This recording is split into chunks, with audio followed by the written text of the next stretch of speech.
people on a fixed income who want life insurance that fits their budget and is simple to get. Coverage options start at $9.95 a month, less than 35 cents a day. Act now, and your rate will be locked in for life. It will never increase, guaranteed. This is lifelong coverage that can never be canceled as long as you pay your premiums, guaranteed. And your acceptance is guaranteed, with no health questions. You cannot be turned down because of your health. Call for your information kit and read about this rate lock for yourself. You'll also get a free beneficiary planner. Both are free with no obligation. Don't miss out. Call for information, then decide. Read about the 30-day 100% money-back guarantee. Don't wait. Call this number now. Call now and you'll also get this free beneficiary planner. Use this valuable guide to record important information and your final wishes. And it's yours free just for calling. So don't wait. Call 1-800-355-9660. That's 1-800-355-9660. There's no risk or obligation. That number again is 1-800-355-9660. That's 1-800-355-9660. Call now.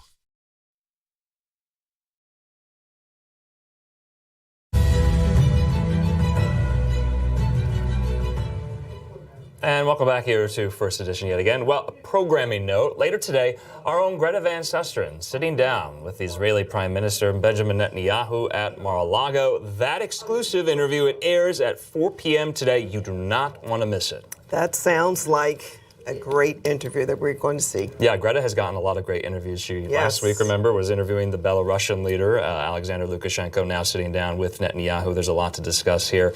Yep. And there's a lot to discuss in New York. We were just talking about incoming Mamdani. He'll be sworn in as our new mayor here in the Big Apple in just a couple of days. And all the revelers are getting ready to go to Times Square for tomorrow night, New Year's Eve.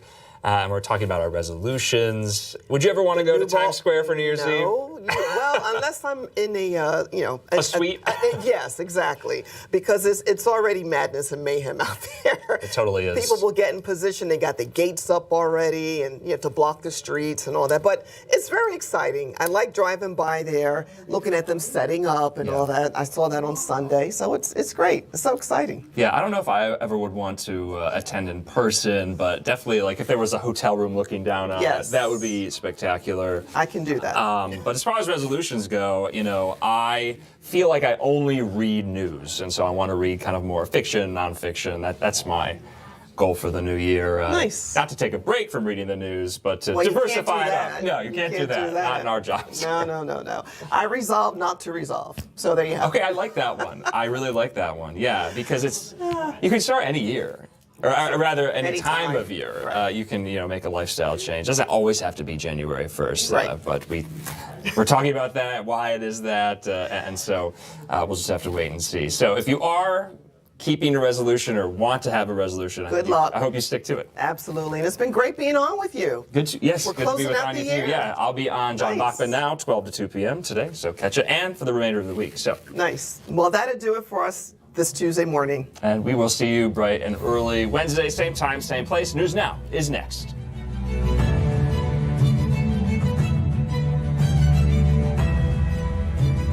Grab a cup of coffee and start your day right. Join us for Mornings on the Dove.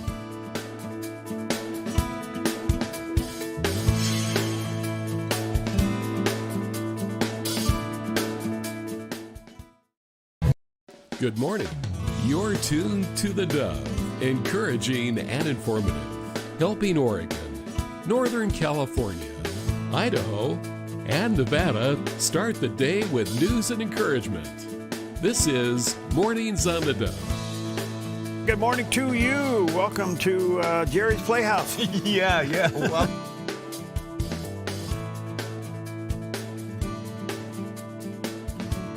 Well, the weather is kind of like in between. Yeah, it is a tweener, and there's some patches of fog on the way in. Yeah. And boy, is the road slick. There's a lot of frost on the road. Yeah, be careful out there. Yeah. Yeah. Anyway, good morning to you. Hope your vacation's going well. Your lucky dog is. Vacation? What you talking about? I don't know. Okay. A lot of people have 2 weeks off. That's true, and I got to tell you the truth. One thing I'm noticing is empty roads on the way in. Yeah. Oh my goodness. Yeah. It is bare out there. That's nice. Yeah, it's Hey, pretty you can good. just slip and slide right on through everything yourself. Not worried about hitting anybody, right? Exactly. Anyway, good morning to you. Happy Tuesday as we man, one more day in 2025 goes into the history books. There we go. All right, good morning. What do you got? Well, do you still have your Christmas tree up? No. You don't. Well, I got home last night and it was sitting there, and Peggy had taken all the stuff off. And but I had to take it apart. Oh, okay. All right. So well, it's not a real one. Us too. Yeah. It comes in a box. I lose no needles, right? Yeah. It is Falling Needles Family Fest Day. Oh. Yeah. It serves as a reminder to clean up and recycle live Christmas trees. Yeah. And of course, part of our tradition was when we were doing live trees is just wait until that baby's all dried out, and and go out and torch it. And oh man. Yeah. And it reminds me also. I watched a. Not on your neighbor's lawn, though. No. Yeah. Yeah, they frown on that, don't they? Yeah, they get a little The fire upset, department comes out. it's a little- You get in the newspaper. Yeah, it gets a lot of people upset. The whole thing. I was watching this thing earlier, Perry, about the tradition of putting candles on Christmas trees. Oh, yeah. It comes out of Scandinavian countries and especially Germany as well. And they were talking about how many trees would catch on fire during the candle lighting process. Of course. And I thought, that's crazy. I mean, Yeah. it's not safe with regular colored lights, although the lights that we have now, LEDs and stuff, they're not as hot. So it is a lot safer than They're it not used as to warm be. looking either. Right. Well, that's true too. Remember the big bulbs? I like the little yellow glow to a real bulb. Okay. Now, on your tree, can you switch different modes for the lights? Oh, no, we don't have that. You don't? Okay. Because That tree over there has that. okay, see, that can be a problem because on our tree, it goes white. It also, you flip another switch, it Yeah. goes multicolored. Right. And then you flip another switch, and You then blink. one blinks, You blink. and then it blinks between the white and red. Yeah. And then the white blinks, and then the colored ones blink, and then Pam only wants white. And I like the colored. And Well, then Pam go to only the ones wants that go back white. and So forth. guess what color we get? You get what Pam wants. White. Yes. That's good, Pam. Okay, it's also National Bicarbonate of Soda Day. Yeah. Well, it's it has health benefits, and it's also a good cleaning substance. Makes Oh, things yeah. smell fresh and clean and bright, and also, it's also good for acid indigestion. Okay. Yeah. Also, it's Bacon Day. That's all we have. We have one thing to eat today. It's bacon. It reminds us that it's not just for breakfast. So, have you had your 18 pounds of bacon this year? I probably have. Yeah, oh good, because we consume 5.6 billion pounds of bacon each year, averaging about 18 pounds per person. Really? Now, yes. Well, 18 pounds? Pounds Oh. per person. I don't know if I've eaten 18 pounds. Well, then I'm eating yours. The practice of curing pork to make bacon goes back 1500 BC in China. It's the oldest processed meat. The phrase "bringing home the bacon" originated in the 12th century. Check this out, Perry. When a church in England awarded a slab of bacon to men who could prove they had not argued with their wives for a year and a day. Bringing home the bacon. Bringing home. That's where that came from? Yes. That they didn't argue with their wife for a year? And you could prove it. She'd probably have to come and verify it, I would imagine. And then the argument might break out there. Well, we may have. No. Bacon is popular. It's referred to as meat candy. And nutritional value. Is there any nutritional value to bacon? Of course. Yeah, it's got protein. Yeah. And it's got essential nutrients when consumed in moderation. Okay. Good luck with that. And of course, we like it even on sweet things like donuts, like Yeah. maple bars. Remember we had those Yeah. maple Yeah. bars come in? Okay, So where's that dog commercial? Where's the bacon? Where's the Where's the bacon? bacon? Bacon, bacon, bacon, bacon. Remember that dog commercial? See how You guys good- find that for us? Bacon. Yeah, you're right. We should have had that. Yeah. Yep. So that's it. That's all I got. You know, Okay. 18 pounds of bacon for you this year. Okay, well, here's a guy that's 17.9 pounds of bacon on this day, right here. A look at our weather from Grange Co-op. Today in northern Oregon and southern Washington, widespread morning frost and sunny with daytime highs in the mid to upper 40s for Vancouver, Portland, Wilsonville, and McMinnville, with lows tonight in the low to mid 30s. Continuing down the Willamette Valley with widespread frost mainly before 10 a.m., otherwise sunny with daytime high temperatures in the mid 40s for Salem, Albany, Corvallis, and Eugene. Sunny skies today across central Oregon with high temperatures in the upper 40s around Prineville and mid 40s for Bend and Sun River. Sunny skies over Boise, Idaho with daytime highs in the low 40s. More sunshine along the Oregon coast with high temperatures near 57 in Coos Bay and Port Orford, near 54 in Brookings, and 57 in Crescent City, California with a light south wind and lows in the 40s. In southern Oregon, patchy freezing fog in the Rogue Valley and Klamath Basin. Otherwise sunny with high temperatures in the mid-40s for Grants Pass, Medford, Ashland, and Klamath Falls with a light northeast wind. Into northern California, freezing fog then sunny and near 43 in Wairika. Patchy frost and mostly sunny in mid-50s in Redding. Partly to mostly sunny skies for Chico and Sacramento with highs in the upper 40s. In the Bay Area, patchy frost and fog, then mostly sunny with highs near 57 in Santa Rosa and 54 in Napa. Mostly sunny in San Francisco with a high near 56. And today in San Jose, patchy frost and mostly sunny in low 60s. It's a snapshot of your Tuesday weather from Grange Co-op. Well, there's a shot of our beautiful valley. There's some pockets of fog out there, and it's in some spots icy, so be careful. Yep. So there it is. By the way, great opening for Shasta Ski Resort over the weekend. Shasta, yeah. They had a lot of people down there. Yep. And they had 4 at Mount Ashland. yeah. Did you take a look at that? I didn't see anything. It was 4. Well, it was pretty Some of them had limited. skis on. I think they had like 16 inches of snow. Yeah. 2 lifts open. Yeah. You know, at least they got open. Yes, hey, and more on the way. Yes. More on the and way. Hopefully that's coming soon. There you go. Okay. Are there times when it seems as God is asking too much of you? Maybe it feels like your trials are going to overtake you. Well, time for some encouragement with Johnny Erickson Tata. Someone recently asked, Johnny, what song do you want performed at your funeral? Odd question. But I would ask Laura Story, come and sing her anthem, Blessings. I first heard it over a decade ago when I was still new at dealing with chronic pain. I was sitting backstage at this conference watching a sign language interpreter sign the song for the deaf, and the interpreter got to that line, and what if trials of this life are your mercies in disguise?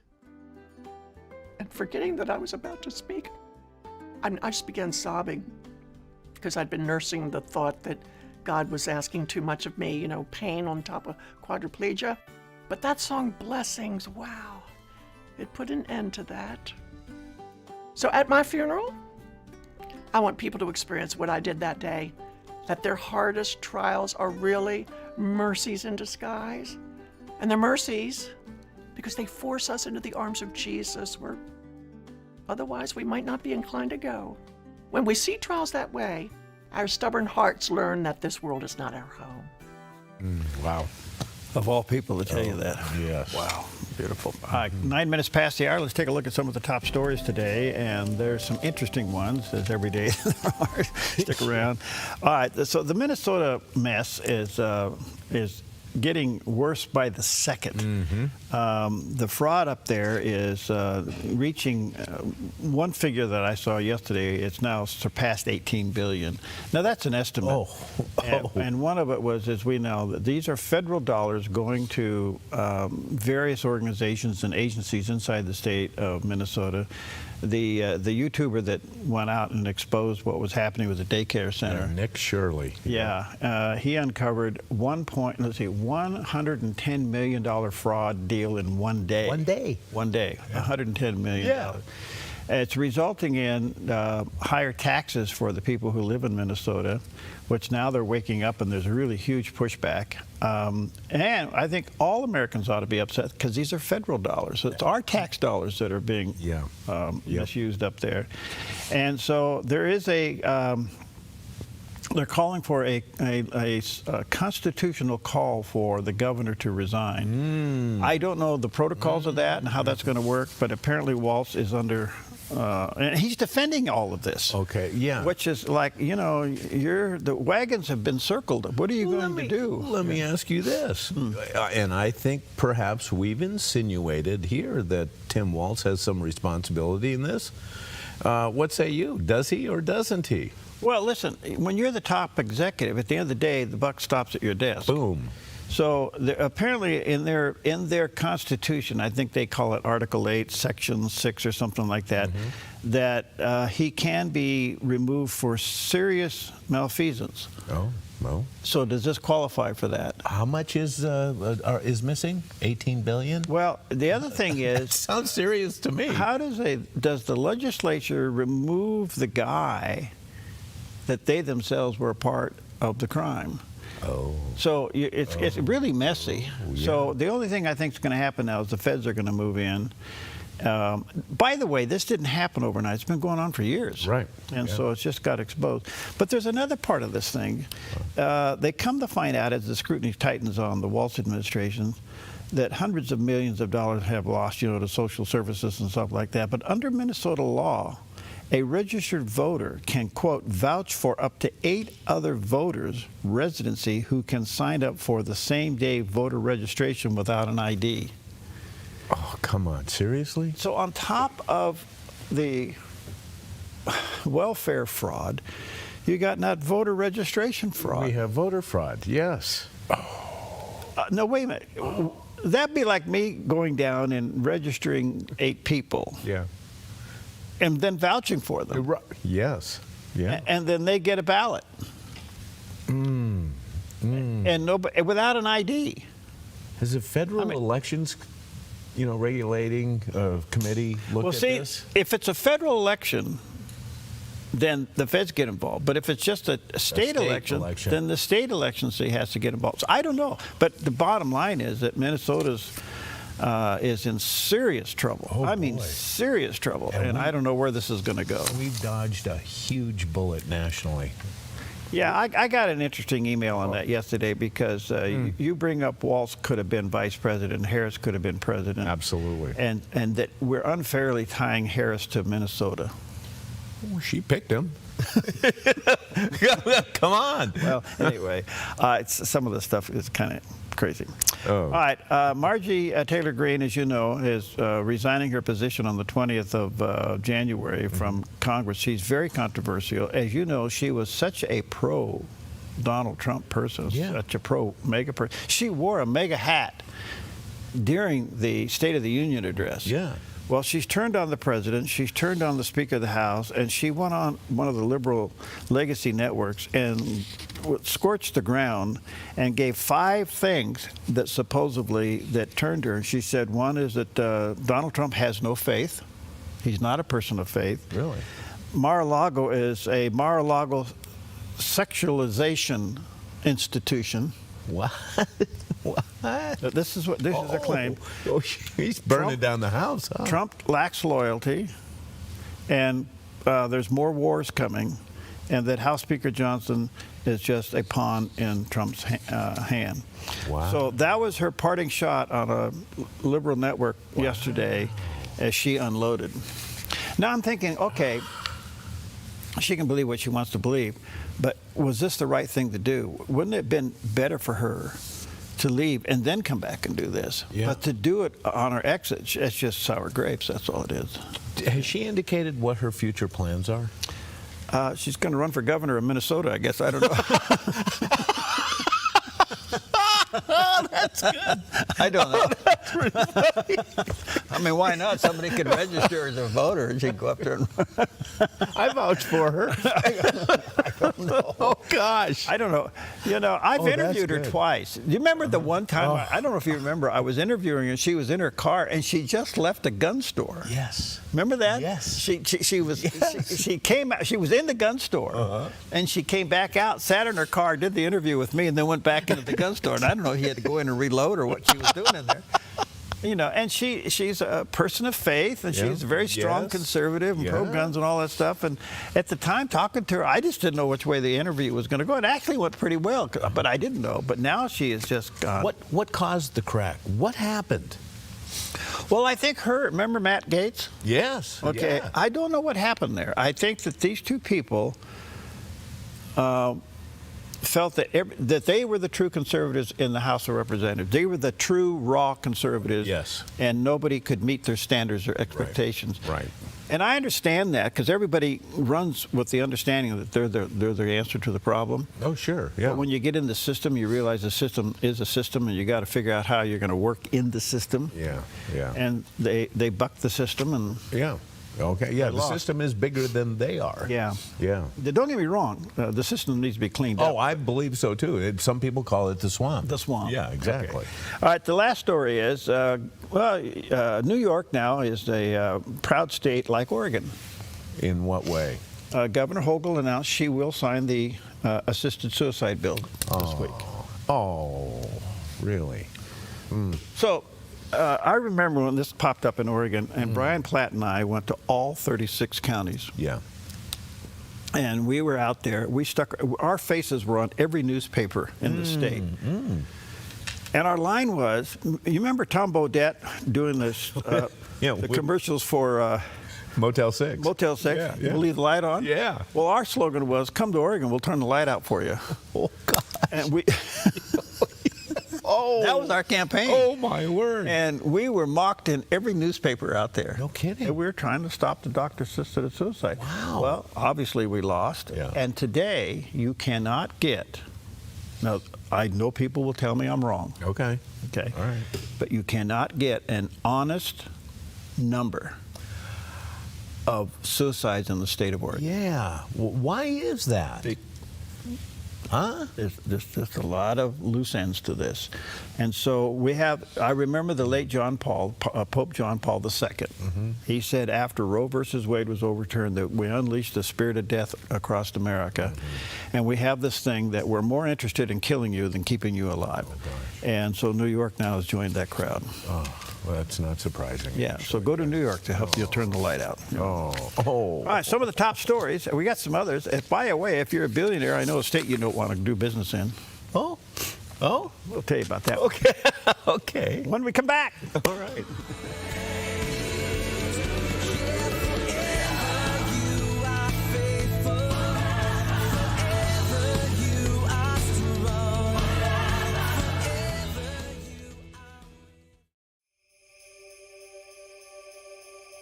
We cherish the moments we share with friends and family, surrounded by joy and the spirit of giving.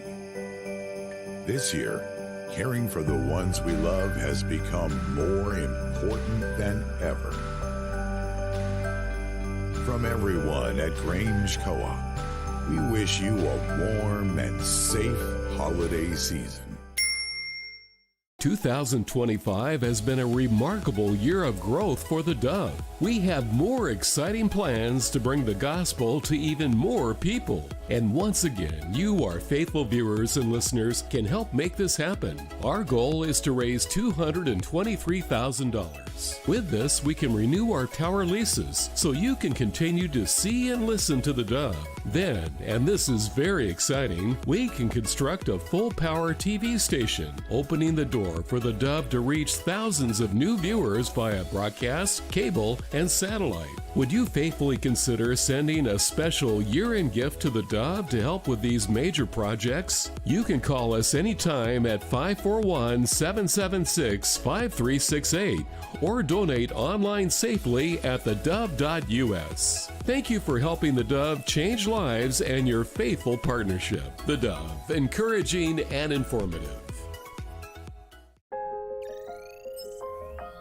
The Lennox iComfort S30 thermostat can sense changes in your environment. It even knows when you come and go. So now your home's most important system is also the smartest. Metal Masters can give you the smartest home comfort system available. It knows when you're away and adjusts when allergens and humidity get uncomfortable. Trust Metal Masters to provide perfect air for your family. Lennox. Air is life. Make it perfect. All right, welcome back. Happy, well, here we are, Tuesday. Yeah. The 30th. Tomorrow's the last day of 2025. Yeah. 2026 is coming. Are you ready for that? No. I was contemplating last night. I go, gosh, I am so far behind on some things. I thought, what do I do? And does it really matter if I catch up? Yeah, but at least you got your tree down. Yeah, that was. You're way ahead of me. That took 8 minutes. So it wasn't too bad. I can't even get the bulbs off in 8 minutes. But be careful now, guys like you and I getting on ladders. Oh. Be careful now. You guys have a cat? Yeah. In the house? He comes and goes.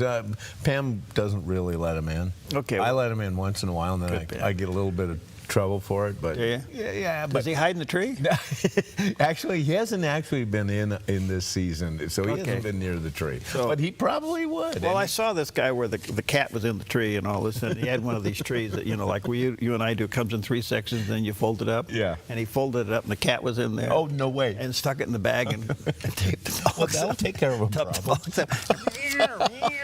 He had to get the cat out. Let him out? Yeah, get the cat out. Okay. All right, good morning to you. 21 minutes past the hour. Here's the story. It's interesting to our friends to the south of us here, the People's Republic of California. Oh, gosh. Okay. That was a joke. Anyway, the billionaires are leaving. They will not do this one-time 5% wealth tax that goes into effect November 2026. Oh, wow. So, by the way, all these bills that our legislators have passed over the last year will go into effect starting on Thursday. So one of them is in California, a one-time 5% wealth tax starting in November of 2026. So who's eligible to pay this tax? How much do you have to make? I don't know what the line is. Okay, I looked through there. You have to have $100 million or whatever it is. So apparently. They need another 870,000 signatures to stop this by June of 26 if they want to stop the ballot like we're doing with our thing. Oh, really? So they're hoping that at least that they can do is maybe get it like we have stopped, okay, and then open the door and let the billionaires out. So this could dry up Silicon Valley. Absolutely, yeah. So that's one of the things going on now. Wouldn't it be interesting to see demographics on this one, Perry, because based on who would support this wealth tax based on your income bracket? Is this people saying, well, yeah, let's stick it to those guys. They need to pay their, and the phrase that we hear more and more is they need to pay their fair share. Yeah. When's the last time a poor guy gave you a job? No. So the only I can say is, look, and I mean that respectfully, but the thing of it is here is this is a very blue state, California, Oregon, Washington. They all have these super majorities in their state. And these are people that don't understand what it is to make a payroll. They don't understand what it is to start a business. They don't know what it is to take a risk and do something and stick your neck out there and employ people. So they just raise the taxes. And so when you start losing the billionaire base, with it go. I mean, who was the first guy to do that in the last couple of years? Elon Musk. That's right. Yeah. And what did he take with him? He took his company. He took Tesla with him. He took 2 of his companies and a lot of real estate. Yes. And they said good riddance. Yeah. Yeah. Yeah. So if they start losing Silicon Valley, which I think they already are, they're just not admitting it because they're all going to Texas. Yeah. And Governor Greg Abbott goes like this.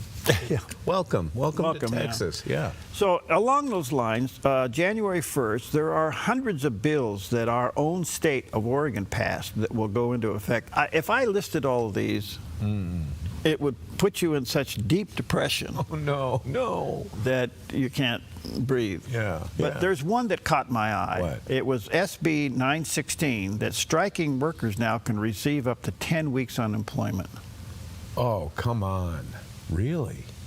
Can you believe that?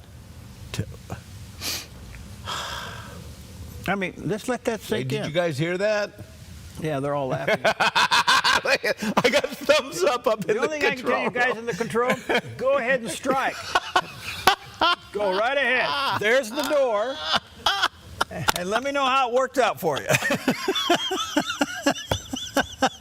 Yeah, man. You're not union, and I have the final say. Bye-bye. Bye-bye. Don't let it hit you on the way out. Don't let it hit you on the way out. But can you imagine this? I mean, this makes the companies that are now involved with unions. Yeah. They're going to really lose. If they can receive up to 10 weeks unemployment, you're inviting a strike. Absolutely. Yes. So that's just one. Restrictions on some oxide and dusting stuff. Let's see, raising Oregon's legal marriage age. What? Yeah. What is the legal marriage? Allows 17-year-olds to be married. Oh. As long as the guardian says it's okay. As long as it... Okay. Protection for ticket buyers. What's that mean? I don't know. Ticket? What kind of tickets? I guess if you're buying a ticket online. Okay. Oh. So if you're scammed, you know. Oh, really? Yeah. Okay. Anyway, and the list goes on. New rules for telemarketers, which would be kind of interesting. Well, wait a minute. I want to know about that, too, because that's something that the robocalls is what we come upon more and more. Okay. But now with technology, you're able to screen those out. Are you getting robocalls anymore? No, but boy, I'm sure getting robo stuff on my phone. Texting? All kinds of stuff. Yeah, really? Yeah. And you got to be careful. The one is that they try to tell you that you have a bill that needs to be adjusted. One of your accounts you have a bad account or something. Yeah, and you know what they do too is they make things that look like an invoice with the logo of the company. It might be like Netflix or somebody else, and your account needs attention. So click on this link, and that's the killer. When you click on that link, you go into their realm, and then they start stealing your data and everything else. But they are really good, Perry, at copying the logos of legitimate businesses and then sending you a text or an email that looks just like the real thing. Yeah. Be careful. Yeah. Be careful. Yeah. Anyway, we have a bunch of new laws going into effect on Thursday, and when I read through the list of this, I guess the legislature feels compelled that they have to pass laws. Well, yeah, because they have to prove their worth, right? You know, so I don't know. Anyway, be ready. When is enough enough? I think we're coming to a saturation point. Okay. I really do. Yeah, I think you're right. You can't afford this stuff. Yeah. And so everybody says, you know, leave the West Coast. No, it's going to hit the wall. Yeah. Yeah. And when it hits the wall, we got a crack in ours. It's called the $4.3 billion bill. So we got some potential here. Yeah. You know? Oh, yeah. Hopefully we're not a Minnesota in hiding. Whoa, what a possibility. What a thought. Minnesota in hiding. So think about this. Okay, the governor had a $350 million shortfall for ORDOT. Mm-hmm. Instead of reaching in the rainy day fund, she puts them in special sessions, passes a $4.3 billion tax bill for 10 years.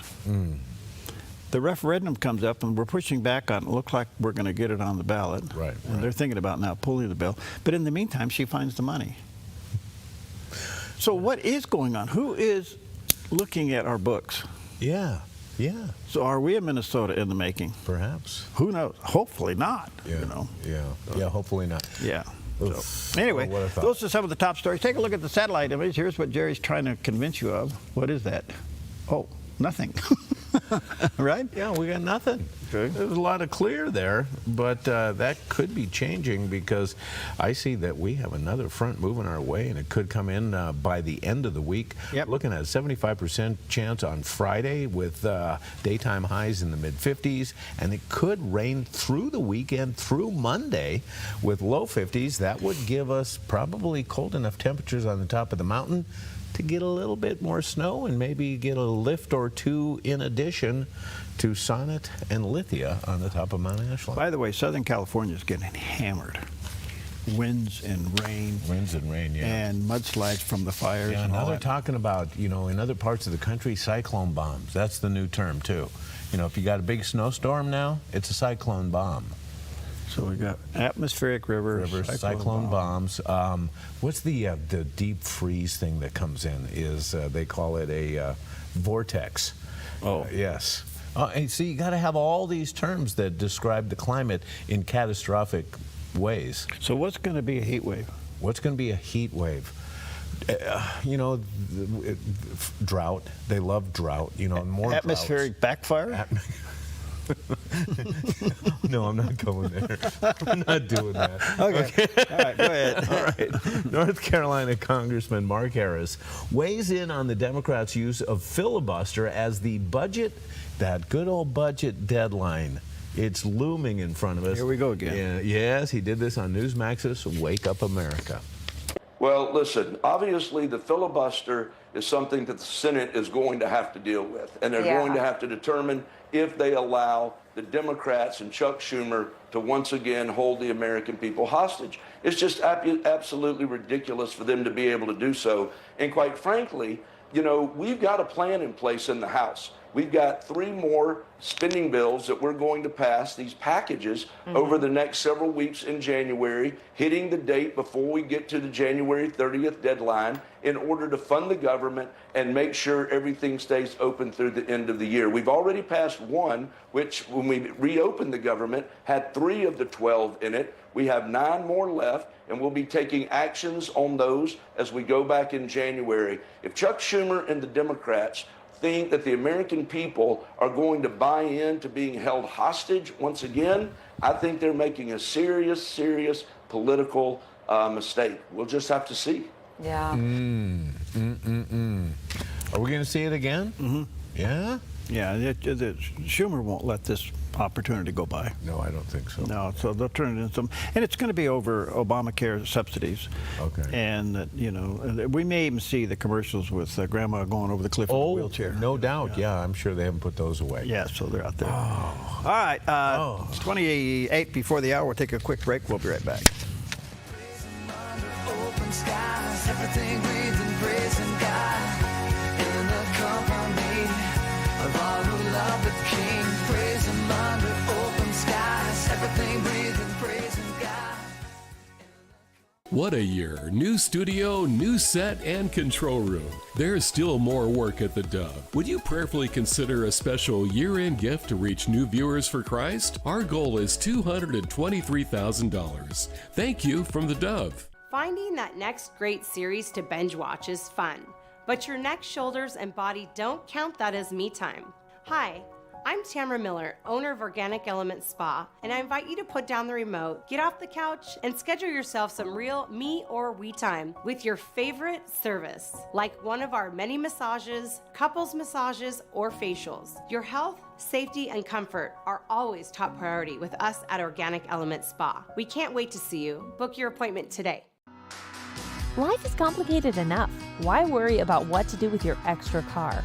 Skip the costs of maintaining it, storing it, insuring it, or renewing registration. Car repairs? Forget about it. Here's one easy solution to your car problem. Donate it to our station. It's fast, free, tax deductible, and if you donate, you're going to feel incredible knowing you're supporting quality programming. Interested? Just call this toll-free number or donate online. Thank you. Every day in Southern Oregon, lives are shaken by poverty, violence, and hardship. Last year alone, the Salvation Army reached more than 11,000 people in Jackson County with food, shelter, and critical support. Behind every meal served, every family housed, and every life restored, there's a volunteer making it happen. Please join us. There are many ways you can volunteer and make a difference in someone's life today. The Salvation Army doing the most good together. This message made possible by the Oregon Health Authority Hospital-Based Intervention Grant. Applegate River Golf and RV Resort, a pristine 9-hole course alongside the Applegate River. Their clubhouse offers a golf simulator experience. The RV resort is adjacent to the golf course with convenient pull-through parking. Applegate River Golf and RV Resort. Information at applegaterv.com. Welcome back. 26 minutes before the hour. I read an article yesterday about, and the article caught my attention was the subline to the title, and that is sending your students into the lion's den.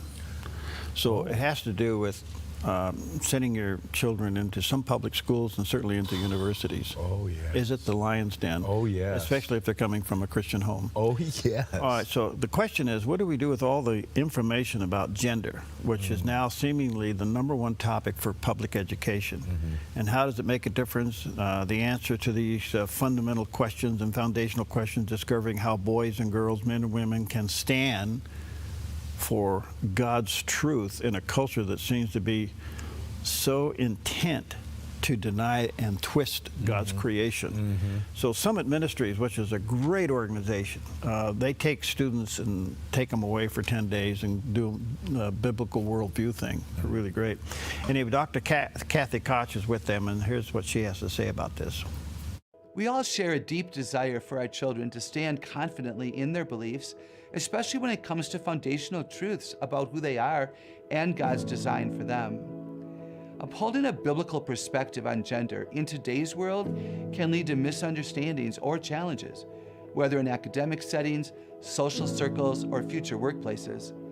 It's not about seeking confrontation, but about being thoughtfully prepared. How can we equip ourselves and our children to navigate these conversations with both unwavering conviction and genuine grace? We have found 3 strategies to be particularly effective. Acknowledge complexity, invite genuine conversation, and compose a practical strategy for when our beliefs are tested. First, it's crucial to acknowledge complexity. The conversations around gender, faith, and identity are rarely black and white, and people arrive at their views through diverse and often very personal journeys. For instance, some young people may distance themselves from faith communities if they perceive them as insensitive about or dismissive of these complex issues.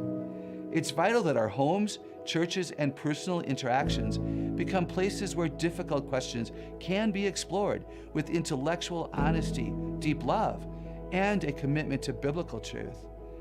We might initiate this by saying, the topic of gender identity is one that many people are thinking about and have strong feelings about. How can we approach understanding it with both clarity and compassion? Second, we need to invite genuine conversations. Jesus was a master at engaging people, not through lectures, but through thoughtful questions and authentic dialogue. He met people where they were. Similarly, we can often be more effective by seeking to understand before seeking to be understood. Instead of immediately presenting our own viewpoint, we can ask open-ended questions like, can you help me understand your perspective on that a bit more?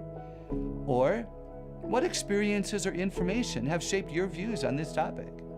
This approach fosters a spirit of mutual respect and opens the door for more meaningful dialogue, even when ultimate agreement isn't reached. Third, it's essential to compose a practical strategy for navigating challenges. Our children will inevitably encounter situations where their biblical worldview is questioned or unsupported. They need practical tools and a resilient mindset. This strategy includes several key components. 1, cultivating an assurance of God's unfailing presence. Life will bring its wilderness moments, times of doubt or loneliness. We must constantly remind our children and ourselves that even in these challenging seasons, God is always with us. His presence is a source of unwavering strength and clear perspective. 2, learning to embrace discomfort as an avenue for growth. True character and resilience are often developed not when life is easy, but when we navigate and overcome hardships. We shouldn't shield our children from every difficulty.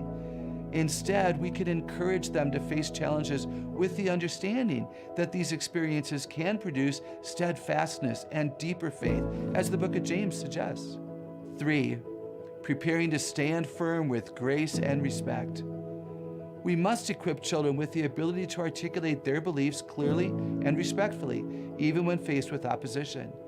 This isn't about winning debates, but about bearing witness to the truth in love. For example, if pressured to use language that conflicts with their conscience, they might learn to say something like, "I want to show respect to everyone, and my understanding of truth guides me to speak in this way. I hope you can respect my conviction as I respect yours." 4, recognizing the indispensable power of prayer. We must never underestimate the importance of consistently praying for our children for their wisdom, courage, and discernment, and teaching them to develop their own robust prayer life. Prayer connects them to God's strength and guidance, and it can bring about transformation in ways we cannot predict. Preparing our children to stand for truth is not about making them argumentative, but about fostering a deep-seated, well-reasoned conviction, a compassionate heart, and the ability to engage the world around them with both unswerving clarity and Christ-like kindness. It's a continuous process of learning, practice, and profound reliance on God's guidance. That was good. Good stuff. Oh, yeah. All right, 20 minutes before the top of the hour, and let's take a look at the weather if you're doing a little traveling today. A look at our weather from Grange Co-op. Today in northern Oregon and southern Washington, widespread morning frost and sunny with daytime highs in the mid to upper 40s for Vancouver, Portland, Wilsonville, and McMinnville, with lows tonight in the low to mid 30s. Continuing down the Willamette Valley with widespread frost mainly before 10 a.m., otherwise sunny with daytime high temperatures in the mid 40s for Salem, Albany, Corvallis, and Eugene. Sunny skies today across central Oregon with high temperatures in the upper 40s around Prineville and mid 40s for Bend and Sun River. Sunny skies over Boise, Idaho with daytime highs in the low 40s. More sunshine along the Oregon coast with high temperatures near 57 in Coos Bay and Port Orford, near 54 in Brookings, and 57 in Crescent City, California with a light south wind and lows in the 40s. In southern Oregon, patchy freezing fog in the Rogue Valley and Klamath Basin. Otherwise sunny with high temperatures in the mid-40s for Grants Pass, Medford, Ashland, and Klamath Falls with a light northeast wind. Into Northern California, freezing fog then sunny and near 43 in Wairika. Patchy frost and mostly sunny in mid-50s in Redding. Partly to mostly sunny skies for Chico and Sacramento with highs in the upper 40s. In the Bay Area, patchy frost and fog, then mostly sunny with highs near 57 in Santa Rosa and 54 in Napa. Mostly sunny in San Francisco with a high near 56. And today in San Jose, patchy frost and mostly sunny in low 60s. It's a snapshot of your Tuesday weather from Grange Co-op. All right, well, there's a little bit of a look of the backyard this morning. So Beautiful, beautiful. There's no fog out there. No. There was a little bit on the edges of the valley, but be careful. It is frosty on the roads. All right. All right. Well, most of us who grew up learning that baseball was invented by Abner Doubleday in Cooperstown, New York. But some say that that is the Doubleday myth, and it officially started on this day in history. Really? On December 30th, 1907, the Mills Commission, led by former baseball executive Abraham G. Mills, declared that baseball was invented in 1839 by a young man named Abner Doubleday in Cooperstown, New York. The story stuck, especially since Doubleday later became a Civil War general and Cooperstown would go on to host the Baseball Hall of Fame. There was just one problem. There was no evidence. Historians later discovered that Doubleday never claimed to invent baseball, left no writings about the game, and wasn't even in Cooperstown that year. The Commission's conclusion relied almost entirely on second-hand memories and patriotic wishful thinking. Today, baseball historians agree the game evolved gradually from older bat and ball games played in England and America. Still, the Doubleday myth helped cement baseball's place as America's pastime, complete with a hometown origin story people wanted to believe. How about that? So, I always thought it was America's attempt to replace cricket. You know, and I think part of it was. I think part of baseball came out of cricket. Yes. Aren't they playing the first one? Yeah, the first game is still taking place. Yes. You could watch grass grow watching that game. Okay, well, that's pretty good. Yeah. All right, in this White House-produced clip, Secretary of State Marco Rubio gives a year in review of 2025. Hi, it's Marco Rubio. I'm the National Security Advisor and the Secretary of State and the Archivist right now, the acting archivist for the 47th President of the United States, the best president we've ever had, and it's an honor to be able to do this job. We have a lot of achievements this year. Let's start with the peace deals. One peace deal after another. India, Pakistan were ready to go to war, a very dangerous war. The president stopped it. Cambodia and Thailand, we got that peace deal put in place. Azerbaijan and Armenia, a war that could have started that would have been terrible. We put that into place. And of course, Gaza, that long war, nobody saw an end to it. The president got involved, brought it to an end, and with a plan for long-term stability and security. Beyond that, we went to Europe this year, and the president got NATO to do something no president has ever been able to get NATO to do, and that is increase their defense spending to 5%. Just a few years ago, they were at 1%, 2%. 5% for all these countries, an incredible achievement by President Trump and his team here. Beyond that, I'm very proud of the reforms under the president's leadership that we've done at the State Department. We got rid of USAID. We brought all that foreign aid under the State Department so that now, when we give money to countries, we know where the money's going, and we know we're helping our allies and our friends, and not just enriching some, third-party group that's making a bunch of money from your taxpayer dollars. We also help secure the border. That's been a responsibility of the Homeland Security Department, but we had a role to play, not just in the deals we made with other countries to send people back. We've got more countries than ever accepting their people that are in this country illegally from their countries. They're taking them back. They're also helping us stop them from coming here in the first place. This is a great achievement. So on issue after issue, the president has kept his promise to the American people. He's keeping us safe by taking the war to the drug cartels. The drug cartels that are poisoning and killing our people, President Trump, he promised to do it, and he's stopping them. He's doing it. He's keeping his promise to you. 2026 is going to bring more challenges, but we have a great president and a great team that he's built, and we can't wait to see the exciting achievements of the year to come. Merry Christmas, Happy Hanukkah, Happy New Year to everybody. The best is yet to come. Wow, that was really When's good. the last time you heard a Secretary of State give a speech like that? I can't remember. Or an assumption. Ever. Or kind of a resume of what took place over the year. What a great little review there. Yeah. The late Rush Limbaugh said that Marco Rubio will be president someday. Now, whether it be the next one or the next one, who knows? But he certainly has the wherewithal there. Yeah, I hope Russia's right. Yeah, all right. Anyway, it's also right when you take a break and there's food over there, over here, that's over there, it's over there. Yeah. By the way, we have a special guest. We do have a special guest in the house today. We have an audience of one. But you know what's interesting about our special guest? I was tempted to ask our guest to come on the set. Okay. But the reason I'm not going to do that. Okay. Because this person is better as a mystery. I know. It's like Wilson. Huh? It's kind of like Wilson, yeah. On Home Improvement? Yes.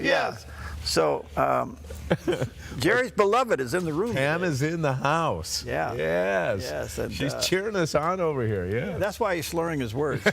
We'll be right back.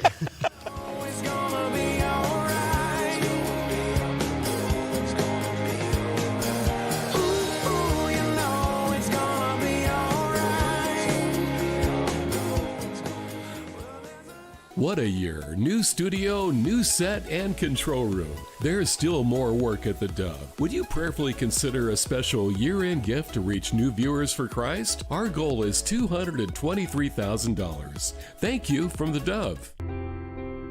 Heavenly Father, I just want to say thank you today. I don't want to pray just when I need something or when things aren't going my way. I need you all the time, no matter what is going on, and I just want to say thank you. Even though things aren't perfect, you are, and your plan for me is. Thank you for your grace, for your mercy, for your unconditional love for me, and most of all, Thank you for sending your son Jesus to die for my sins to prove that unconditional love. That even while I was a sinner, he died for me. Thank you. In Jesus' name, amen. Twin Factor is brought to you on the Dove TV by Black Flag Armory. Firearms, gunsmithing, training, and the best prices in Southern Oregon. Twin Factor, weekends on the Dove TV.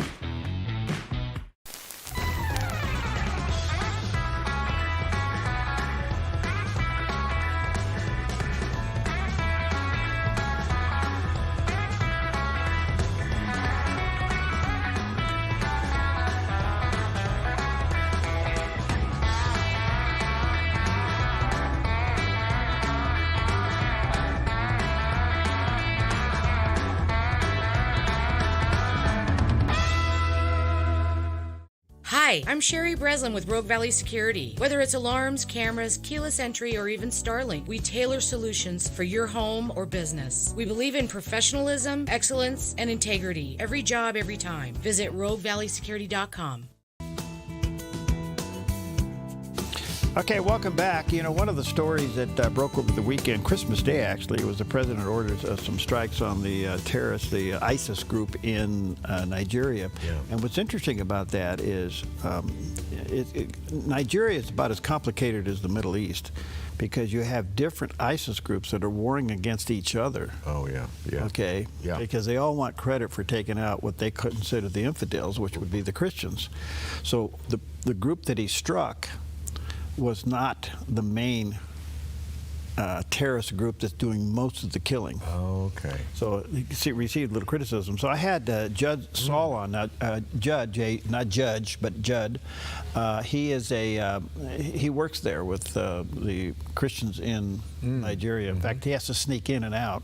Oh. And I had him on the show yesterday to talk about, and here's his take on the president's strike in Nigeria. Well, sad to say, I'm kind of the bearer of some bad news. The strike in Nigeria was more symbolic than it was effective. The particular group that was hit by our government is kind of an enemy to the other terrorist groups in Nigeria, and it's the Lakura tribe. That's the ISIS group in northeast Nigeria that was hit. And sadly, they're only responsible for maybe 5% of the Christian persecution deaths, while the Fulani ethnic militia and the Boko Haram groups are responsible for the vast majority of Christian killings. And they weren't touched in this attack. The United States said that they've been working with the Nigerian government. And the Nigerian government apparatus right now, the security apparatus, is controlled by the Fulani. And the Nigerian government's been laying cover for the killing of Christians for well over 10 years. And so the Fulani don't like the Lakura, which is the group that was attacked. And Boko Haram doesn't like the Lakura, which was the group that was attacked. So you have different terrorist factions, Muslim terrorist factions, vying for the control of Nigeria. And essentially they took out the weakest arm, who's the enemy of the enemy. Okay. And so we did the Nigerian government, Boko Haram, and the Fulani a favor by going after the Lakura, because these guys fight amongst each other. But these guys are not responsible for killing Christians. Sounds like turf gang warfare. It is. In the inner city. It's no different than the Shiites and the Sunnis in the Middle East wanting credit for taking out the little Satan and the big Satan. Right. And so it's the same thing. And so they fight among themselves. And so in some ways, we may have empowered the group that does most of the killing by taking out their enemy. Yeah, their enemy, right. I mean, it's you kind of go, so was it symbolic? Was it sending a message? Is more on the way? Well, yeah, that but could did you be. Also hear him say the biggest problem is? What? Is that the Nigerian government is basically under the control of one of the tribes, of the ISIS tribes. Okay. So what good is the government? We've been talking to them for Right. 15 years, and yet the mass killing keeps going on. Right. So something's really out of whack over there. Trump is usually pretty good at putting some kind of sanctions or some kind of penalties or tariffs or something. Do you anticipate a move from the president towards the government? Well, I want to leave the door open there, because certainly they knew the intelligence of what they were doing. Is there more to this we just don't know yet? Right. Yeah. Was this a intimidation warning to the other groups? Well, and it could be, because let's face it, there have been nothing like this coming from the past administrations, from Biden or Obama or anything else. So maybe it did get their attention. We'll see what happened. Yeah. I stick around. Kendall LaCourte will be with me a little bit later on. John O'Connor, perfect timing to have him on. And I also just want to slip in here and say thank you for helping us with our year-end goal. We're not quite there. We're at 71%. Okay. But we're thankful for every one of you that help us with this year-end project. We have to renew all these tower leases or we're not on the air. So we're trusting the Lord for the remaining 30% or so. But thank you so far for those of you who have been stepped up and help us. It's really, we are really grateful. Yep. What do you got there? We know the value of encouragement, and NBA legend Shaquille O'Neal is proving once again that encouragement can change a life.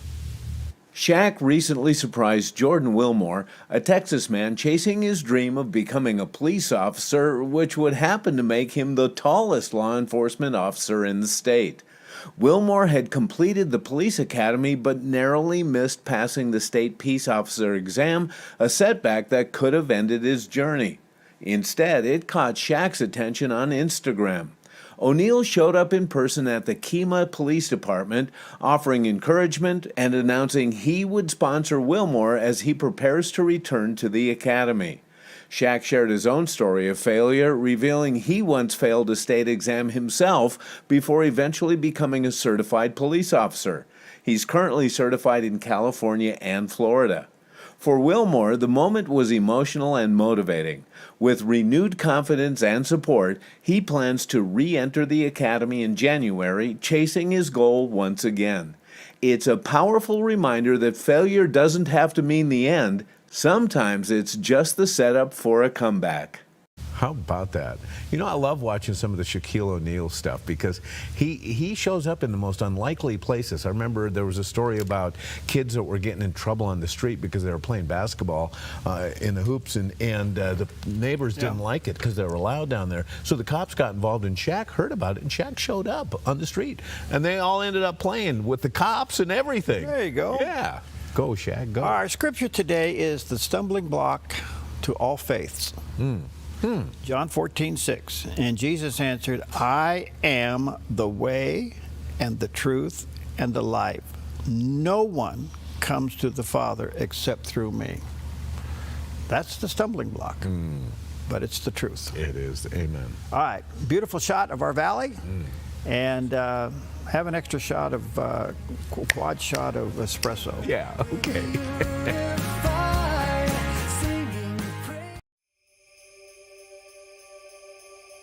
We cherish the moments we share with friends and family, surrounded by joy and the spirit of giving.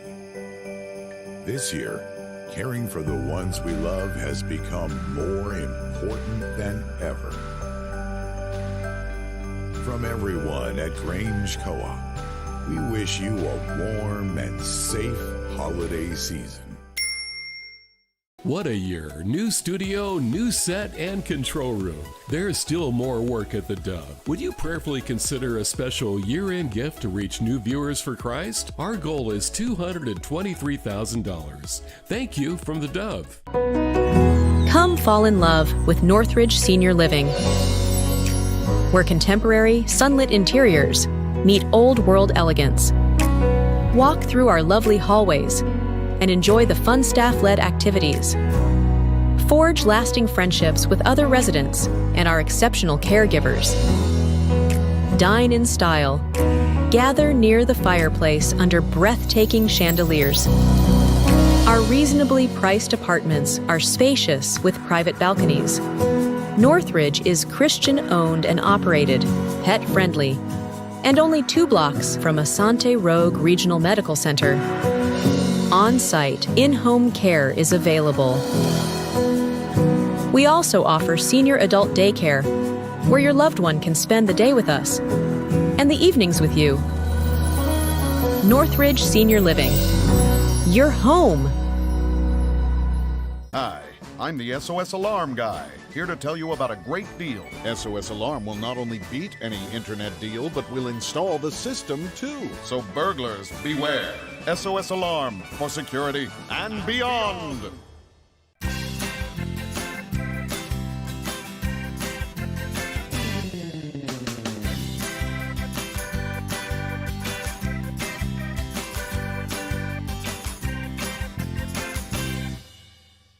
Clean water is essential to your good health.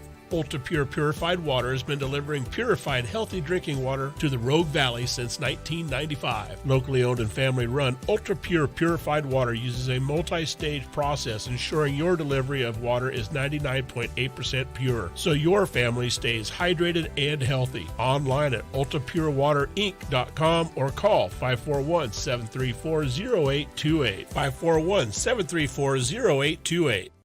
You're watching the Dove TV, encouraging and informative for San Rafael and the North Bay. Seen on KQSL 17 and these Dove TV affiliates.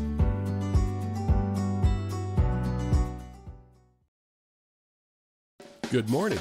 You're tuned to the Dove, encouraging and informative, helping Oregon, Northern California, Idaho, and Nevada start the day with news and encouragement.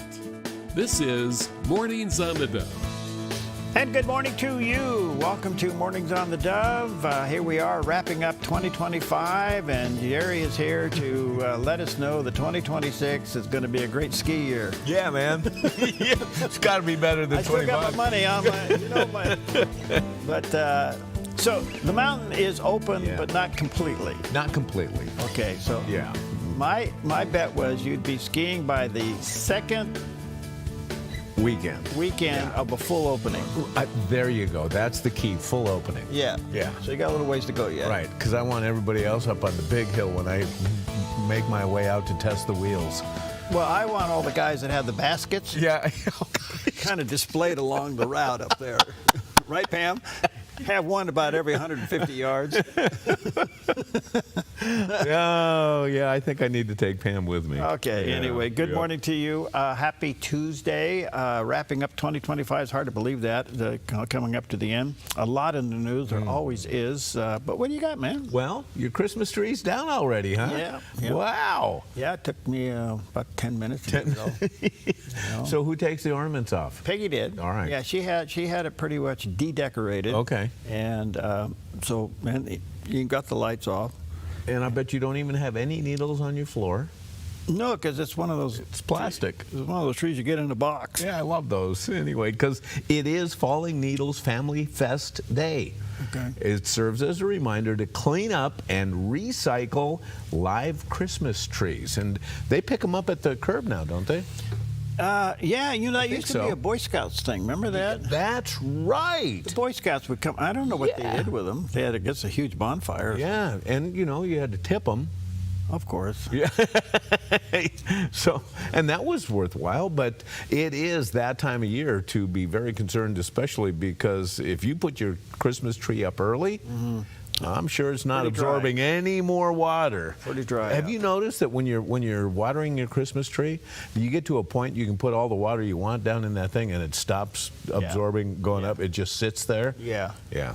Get that Christmas tree out of the house. There you anyway, go. it's also National Bicarbonate of Soda Day. What? Yes, it is sodium bicarbonate. It's used for a lot of things. Cleaning. It's even used for indigestion. It is one of those things, and of course, bicarbonate of soda, I'm sure it's used in like cooking and baking sometimes, right? I don't know. I don't know. Is it, Pam? I don't know. Yeah, I know you put one in the fridge to keep it smelling fresh, right? Yeah, you take baking soda, you open the top, and you put it in your fridge. Yeah. It keeps it smelling good. Yeah. Except if you have bacon in there. Because you don't want to cover up the smell of bacon because it's National Bacon Day. Oh, gosh. Yes, bacon. And, of course, it's not just for breakfast. And, of course, in the United States and Canada, they make bacon from, in the United States, it's pork belly. Yeah. And Canada, it's more closer to the shoulder. But we consume, check this out, 5.6 billion pounds of bacon each year in America, averaging about 18 pounds per person. Did you eat your 18 pounds of bacon this year? You know, I don't think I ate that much, no. There are times I feel like I have. I don't think I've eaten 18 pounds worth. Well, we love bacon so much now that there are bacon-scented products, perfumes even, and candles. Did you remember the clock? The clock. Yeah, you could get. I think you can get it online. You can get a clock when you set the alarm. Yeah. Oh, it's got an aromatherapy thing in it. Yeah. What? It has bacon, smell of bacon. So if you set your clock for 3 in the morning, you're gonna start smelling bacon. You know what? Before the alarm goes off. That could be good or bad. I mean, I love the smell of bacon. It's a comfort smell. Is it just a tease? Well, it could be. Yeah. Okay. Well, and nutritional value. Is there any nutritional value? Oh, absolutely. Yeah, it's got some protein and some elements of essential nutrients if you eat it in moderation. Now, what does that mean? How do you eat bacon in moderation? Till you're full, I guess. And okay, let me ask you this. What's your favorite way to prepare bacon? Do you put it in the frying pan or what? Yeah, I like just good old fried bacon. Yeah, I like it too. You know, Pam's got a great way she does it now. She lines a cookie sheet with foil, and she puts the bacon, lines them all up, and puts it in the oven. Oh, okay. They're fabulous. Yeah. So do you like it crispy or soft? Yeah. Yeah, okay. So my first year of college, I had a swine project, and I had to take these little pigs, like about this big, and raise them to this big. Okay. So I got fully involved with pigs. How many? I think I had 60. Oh, no way. Oh, yeah, it was a too project. many to name. Yeah, and it was like the first semester you had to raise these pigs, and so instead of studying, I'm out there cleaning this pig pen out there. And anyway, so a friend of mine went on and had a large commercial hog operation up in Moses Lake, Washington. You know what the name of his company was? What? Oink Inc. Oink. That was the name of his That's really good. Oink Inc. Oink Inc. That's terrific. He should copyright that. Well, you might have. May have, I don't know. Wow. So for all you bacon fans. Yeah, that's good. All right, well, here's a guy that smells like bacon all the time. A look at our weather from Grange Co-op. Today in northern Oregon and southern Washington, widespread morning frost and sunny with daytime highs in the mid to upper 40s for Vancouver, Portland, Wilsonville, and McMinnville, with lows tonight in the low to mid 30s. Continuing down the Willamette Valley with widespread frost mainly before 10 a.m., otherwise sunny with daytime high temperatures in the mid 40s for Salem, Albany, Corvallis, and Eugene. Sunny skies today across central Oregon with high temperatures in the upper 40s around Prineville and mid 40s for Bend and Sun River. Sunny skies over Boise, Idaho with daytime highs in the low 40s. More sunshine along the Oregon coast with high temperatures near 57 in Coos Bay and Port Orford, near 54 in Brookings, and 57 in Crescent City, California with a light south wind and lows in the 40s. In southern Oregon, patchy freezing fog in the Rogue Valley and Klamath Basin. Otherwise sunny with high temperatures in the mid-40s for Grants Pass, Medford, Ashland, and Klamath Falls with a light northeast wind. Into Northern California, freezing fog then sunny and near 43 in Wairika. Patchy frost then mostly sunny in mid-50s in Redding. Partly to mostly sunny skies for Chico and Sacramento with highs in the upper 40s. In the Bay Area, patchy frost and fog, then mostly sunny with highs near 57 in Santa Rosa and 54 in Napa. Mostly sunny in San Francisco with a high near 56. And today in San Jose, patchy frost and mostly sunny in low 60s. It's a snapshot of your Tuesday weather from Grange Co-op. Beautiful shot of our valley this morning, and enjoy this weather because it's going to change here in the next 2 days or so. Yep. Hey, back to pigs. Just okay. Why not? You know, I'm an old 4-H'er, and so I did bees, sheep, and horses. And wow. My grandson in there did pigs. Oh, okay. So or swine, I should say. Yeah. Okay. So you take this little thing and you grow it to this huge thing where it's just this big thing that's waddling around out there, and you got to be able to take it out and show it, you know. Yeah. And you become pretty attached to these things. Sure. So you have the 4-H'ers and the FAA people, you know, showing their swine. And you ever notice the big stick they use with the curve on the end? Oh, yeah. They tap them on each side of the head. So part of your project is not only to raise it to weight, but you got to be able to show it. Okay. Yeah. Right. So you become pretty attached to this thing. Sure. So you go out and it's your day to show. Okay. And so whether you get a ribbon or not, and they weigh it in, and so you show your pig, and then that night the truck comes. The truck. Yeah. And the next day, all these pins are empty. And all these 4-Hers and FAA people are crying in the pins. Oh, no, yes. The pigs all went to market. Pigs went to market. And then I go into food for less. You go into food for less. And you see the picture on the wall. Yes, exactly. Grand Champion, $922 a pound. And there it is, right there in the cooler. Hey, it's the stuff of life, isn't it? There you go. Absolutely. All right. Well, having just celebrated Christmas, Johnny Erickson Tada is here to tell us what makes this Christmas so special to her. Here's a really good verse for Christmas. Colossians chapter 2, verse 9. And it says, in Christ lives all the fullness of God in a human body. Really? I mean, could this child we celebrate at Christmas not only have a body, but a fully human mind, a human heart, and human will?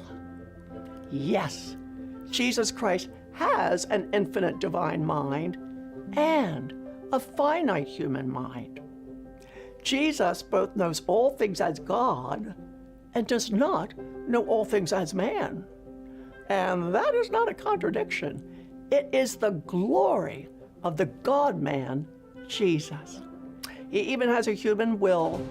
In Gethsemane, remember, he prays to the Father, not as I will, but as you will. So, Jesus is like us in every respect, except for sin. And when he took on our humanity in Bethlehem, Jesus took it all the way to the cross. And that is what makes this Christmas so very merry. She is so good. She's beautiful, wonderful. All right, 10 minutes past the hour. Let's take a look at some of the top stories for this Tuesday. And of course, the Minnesota mess continues to be a top story out there. It's just unraveling at a level and a speed unlike anything we've seen. I find it very interesting how people are looking at this. But the bottom line is, Minnesota has been involved in a fraud system, a welfare fraud system, all the way down to daycare centers, to all kinds of various agencies.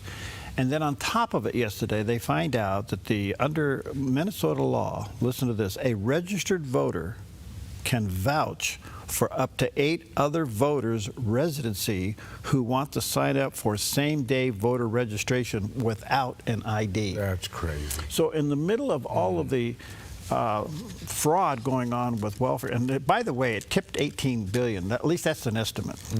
It goes up and down. Okay. The YouTuber out there, Shirley, finds he goes to one of the daycare centers to do his own investigation, and then uncovers in just one day $110 million was misused in fraud in one day. Yeah. They got videotape yesterday of parents bringing their kids to a daycare center and 15, 20 minutes later leaving with their children. There's even a picture, video of one of the parents getting an envelope from one of the daycare things. They're getting kickbacks in the process.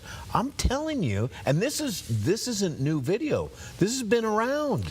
Yeah, and that's one of the interesting pushbacks I got yesterday, how you and I were talking about it, not giving credit to current administrations cracking down on it. Well, okay, fine, but now it's erupted. Right. And yes, some arrests have been made in the past, but look at this mess. Yeah. So there is now constitutional investigation of malfeasance on the governor.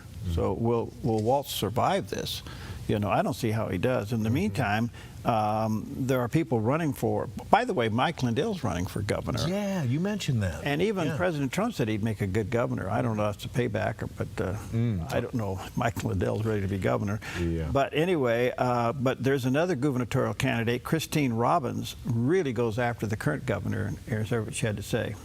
Look, who's ever in charge, and I said, unlike the president, I'm the governor now. Whether these programs happened before we got here or afterwards, it doesn't matter. We're here now. We're the ones fixing it. You have my guarantee on this is that I certainly will have this thing fixed, and you see that we're on the front end of it. That's how this works. Absolutely. No, Tim Walz has been overseeing this rampant fraud for 7 years. He has done nothing to stop it proactively, and only very belatedly this fall started having an audit and a pause payment and stopping enrolling new providers. He has been derelict in his duties, and we on the fraud committee have been working hard since the fraud committee formed last January to hold him accountable. And the pressure from the fraud committee, from some local investigative journalists, and from our federal partners is what has finally, very belatedly, brought him to take action. But he's not fired anyone. Man. So I think, we're in the middle of the kind of the autopsy of this thing. Yeah. And when they get done with it, they're going to find out that it's really deep and messy. And it's, all right, let's just assume for a moment he was handed this mess. It was in play before he became governor. And high probability it was, because it could have been. All things pointed towards it started during COVID. Yeah. Okay. So he comes in as governor, and you discover something of this magnitude of a fraud, and you publicly don't talk about it, and you really don't go after it with full force. Well, she made a good point. He's been there 7 years. This has been going on even longer. Yeah. And now he stands up there and he says, I'm here to fix it. That's how this works. No, what he failed to say was, I'm here to fix it. That's how this works because you found out about it. Yeah, that's how this boils down to. Look, I think this thing's got really a lot of legs to it. I was thinking the other day, and I kind of made the criticism of our Department of Justice and our FBI not arresting anybody. And I am frustrated by that. Okay. They uncover all this, and nobody yet has been arrested. But what's interesting to me, I think they're literally overwhelmed with so much corruption in our country. Everywhere they turn, there's a seedbed of corruption, and it goes back decades. Yes. And where do you start? What do you do? I mean, how do you go after this? And so anyway, Minnesota mess is going to be around. By the way, folks, I think you need to understand something here. Where the citizens of Minnesota are going to see a tax increase in their property tax in order to pay for the mess, which they're going to revolt against. We should be upset as Oregonians because our federal tax dollars is what's being misused here. Yeah. Are we going to get a breakdown about how much our federal dollars that got you need to see stolen? Yeah, we need a breakdown. Yep. The other top story is that, Marjorie Taylor Greene is leaving Congress, and she announced that she'd be leaving at the 20th of January. She started out as a very pro-Trump mega person, wore a mega hat during the State of the Union address. Now she's so against Trump and so against the Speaker. As you know, Matt Gaetz goes out the back door, and he kind of slides out of there. He was, and I think what happens is these people who are so idealistic on what things should be, they get into the system and realize it's so bogged down. They get frustrated with it, and they start lashing out. Well, she's leaving, and look, she has every right to say what she wants to say. I'm not saying that she doesn't have a right to say it. She can say it all day long. I just think timing's wrong. She's saying going out, which obviously is just, you have to look at her. You're nothing more than sour grapes. Wouldn't it have been better for her to leave and then do an interview? Yeah. But she didn't. So she gives this interview to a legacy media person, and she drops 5 things and scorches the ground of the president and also of the Speaker of the House, says that Trump really isn't a person of faith, that Mar-a-Lago is a sexualization place. I won't read the subtitles to all that. Okay. Trump lacks loyalty. More war is on the horizon. House Speaker Johnson follows the orders directly of the White House, etc. So she was really lambasting things as she's going out the back door. Question. You brought up Matt Gaetz, and we remember the last Speaker of the House was ousted because of an effort from her and Matt Gaetz, remember? McCarthy? Right. And we were pretty, disillusioned by that. We weren't very happy with their behavior, and we thought, these guys, they're kind of like loose cannons. And then Gaetz goes out the back door, as you mentioned, and now she's gone. Is this part of a bigger plan, do you think, to get rid of them? I don't know. Look, politics is a contact sport. Oh boy. I don't know. I mean, who's doing what here? Yeah. But it seems to me if they are the person of the passion of what they believe, there's another way to make your point without doing it this way. And I think they have forfeited that opportunity. I had the opportunity twice to interview her. She's an interesting gal. I remember at the time she was in a gun store. and she was buying something. She comes out of the gun store, gets in her car, does a Skype interview with me. We chit-chat about things. I love it. She goes back into the gun store. So she was obviously a redneck out there, and from Texas, and we'll see what happens. So where do you predict where she's going to end up? Well, as I said earlier, maybe she ought to become governor of Minnesota. Yeah, I love it. Yeah. I don't know. Look, I think she's burning bridges here. Yeah. And she could end up being a darling of the legacy media. Well, maybe she'll end up on The View. Well, I think she could end up with some kind of a talking position. Yeah. They're going to offer her a lot of money to come over here and just continue to bash Trump. Absolutely. And that's how the game's played. Oh, you bet. So, in the meantime, one other quick story here is New York has now gone the way of Oregon. And Democratic Governor Kathy Hochul is expected that she announced, actually, she will sign the assisted suicide bill for terminally ill individuals when the state legislature convenes. So we're more interested in killing than we are living. Yes. And this is a sad deal, and they call it, dignity and all this and that. Look, we have medication to deal with pain. And I don't know why we're doing this, but and I don't know why the medical community allows this. This is so against the Hippocratic Oath. Yeah, absolutely. I don't know why they do this. I don't get it. I don't either. Yeah. I don't either. With the modern technology that we have, but we need to understand the business of life and death is God's business. Yeah, it's we fought this like crazy in Oregon. Yes. Brian Platt and I, we were Yeah. on every picture of every newspaper in all 36 counties there for a couple of months. We were fighting it in Oregon. We were going around trying to stop this thing, and we got bashed up for it. But Oregon passed it, and today you cannot get a legitimate answer on doctor-assisted suicides in the state of Oregon.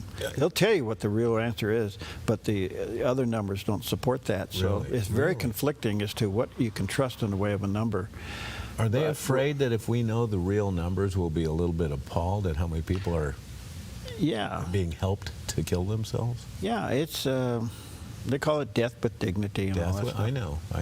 You could actually come here from another state and sit here for a period of time and get the doctor to give you the stuff. I can't. I guess I don't understand. It's hard for me, I guess, because when you believe in life. Yes, right. I am the way, the truth, and the life. I mean, when you believe in that, why a doctor would do this? Yeah, I can't. They train. They go to school for 9,000 years to prolong life and to make life have quality to it, and then be willing to do this. I don't get it either. All right, so much for all that. We'll take a reality check break, a bacon break. We'll be right back. Yes.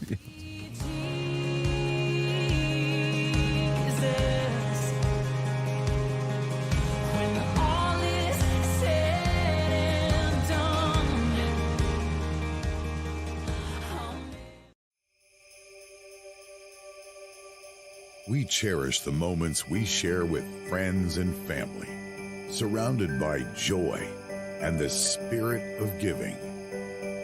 This year, caring for the ones we love has become more important than ever. From everyone at Grange Co-op, we wish you a warm and safe holiday season.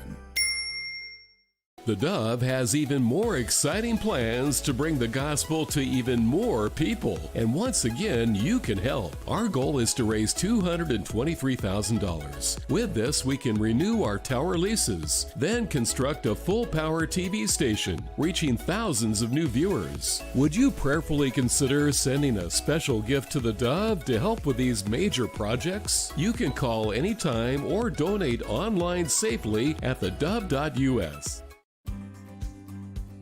Stewardship begins with the knowledge that nothing belongs to us, but everything belongs to the Lord. This helps us to run a business not in the fear of lack, but in the assurance of His care and provision. Such a perspective eliminates the drive to sell and replaces it with a heart that says serve. This begins with serving our clients and coworkers with integrity and genuine care. That's why at Kelly's, it's automotive service with a heart for God and treating others as we ourselves would want to be treated. Our promise is to never sell our clients anything we don't believe they need. Another is to do all we can to meet other needs, such as shuttle service and loaner cars, or taking the time to really listen, even at times praying with our customers. Sometimes this means sacrifice, going above and beyond. But that's why I work for Kelly's Automotive Service, honoring God while serving people with honesty and integrity. Hey, welcome back. 24 minutes now past the hour on a beautiful Tuesday morning as we wrap up the year. Now, coming up on Thursday, which is New Year's Day, of course, everything is closed and all that. But on Friday, all the new rules kick in. Actually, New Year's Day, all the new laws. So what your legislature has been working on, passing bills, they all come in effect, starting of the new year. Okay. Well, there's one in California, and it's getting some pushback, much like the one in Oregon, where we're pushing back the $4.3 billion gas tax bill. They have placing a one-time 5% wealth tax and on citizens, wealthy citizens in in California. And it's getting pushed back. They may go through some kind of a referendum. It has a lot to do with all kinds of things going on in California. But the billionaires are saying, maybe it's time for us to leave town. More of them. Now, can you imagine if these billionaires pick up and leave? I mean, Silicon Valley, all of his voting money donors down in Southern California, they don't want him anymore. Newsom. But if Silicon Valley decides to get out of town because of this 5% tax, and Elon Musk led the way. Yeah, he was one of the first. So you got refineries closing down. Where do those oil companies go? Where do all those executives go? They're leaving the state. They're leaving the state. Absolutely, yes. So you got an evacuation. You know. You've got other big industries. I mean, I personally know of some people that said they've had enough. They're done. They're out. You know, and so 5%, one-time 5% wealth tax. Here's the question: how do you determine that? I was going to ask, what is this on? How do they establish what the 5% is on? Is it on your income? Is it on your assets? Is it on your holdings? What is it? Well, from what I understand, it's a combination. Like any other law, it's got a lot of twists and turns to it. But they need 870,000 valid signatures by June 25th to stop it. So they're going to try to do in California what they've done here. We'll see if that can be pulled off. In the meantime, if they can stall it, and maybe repeal it, but is that enough time for them to get out of town? You know. Wow. And is this vote going to go like the redistricting vote went? Could. Yeah, I mean, California is, I mean. Oh, yeah. The next thing is that we have a bunch of new rules in Oregon. We're going to have a bunch of new rules go into effect. We have all kinds of them, but the one that jumped out to me is the unemployment benefit for striking workers. It's SB Senate Bill 916 argues that striking workers can receive up to 10 weeks unemployment benefits. Morning show workers unite. Everybody, do you hear that? You can strike and you can strike and get unemployment benefits. You know, what's going on? See that door over there? You can go right out that door. They're all dancing in there. We're not a union shop. They're making protest signs right now. And I will protest. But this is going to invite strikes. Yeah, it is. Yes. I mean, they're going to strike because they make light of it, but this is crazy. Because they only get 10 coffee breaks. They want 12. So they get unemployment. Now, was there a limit on how long they get the unemployment benefit? 10 weeks. 10 weeks. So we're going to see 10-week strikes. You could see 10-week strikes. Right. Oh, my goodness. How dumb is this? Yeah, that's crazy. Anyway, there we go. All right, let's take a look at Wall Street. We've got, a couple more days left in this year to cash in. We'll see if there's anything going on here. In the meantime, thank you, Preston, with Smart Lawn. He's a good guy. So Smart Lawn. If you're smart, you'll get one of those. Anyway, the Dow's off 46. The Nasdaq is up 7. Ooh, small numbers this morning. And the S&P up 1.8 points. So kind of the year end. I don't know if we get a rally today or tomorrow. We'll see. Gold's at 43.86. Whoa, look at silver. Wow, $75.55 an ounce. Wow. And crude oil went up, what, 20 cents? $61.15 a barrel. Wow, silver wasn't. Look at silver. I remember it was in the 20s, in the wasn't 20s. it? Yeah. So how much silver do you own? Well, let me look at my pocket. I don't even know if this is real silver Yeah, anymore. it's probably not. Got a copper edge to it. Oh, gosh. Yeah. Okay, well, do we have another government shutdown looming in front of us over the same old thing as the stomach turns? Here we go again. Yeah. It's Obamacare subsidies for our health care. Okay. We've gone through it. They kicked that can down the road. But guess what? We're coming to the can again. Yeah. And with another government shutdown looming in front of us, North Carolina Representative Mark Harris warned that Democrats may be up to it again. Let's listen to. This is another situation that is quickly developing, and I cannot believe that the Democrats would think, once again, of taking the American people hostage over something that is going nowhere.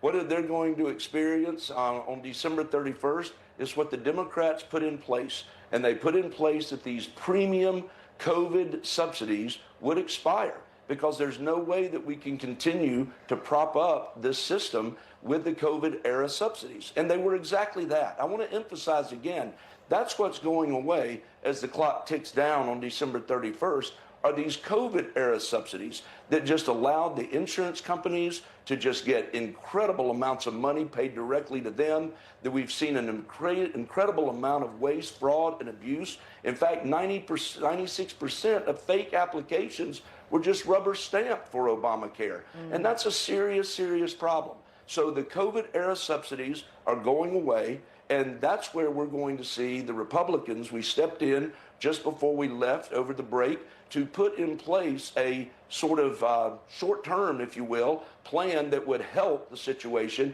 by giving families more choices, by trying to drive down the cost so that the competitiveness among insurance companies would have to increase, and that always drives down costs, and then ultimately would put the power back in the hands of the people and their doctors, not the big insurance companies. There you go. Okay. That explains why they didn't push for a budget before the end of the year, because the way the bill's written by the Democrats, that these subsidies would end by the end of the year. Yeah. So now, so they're living with their own rules, and they don't like it, so they want to come back. By the way, when something is called affordable, it needs subsidies. Yeah. Yes, good point. Duh. Duh. Yeah. Okay. Oh. All right. Well, listen, we have a very special guest in the house today. Yes, we do. Yeah, and it's an audience of one, acting like an audience of 500.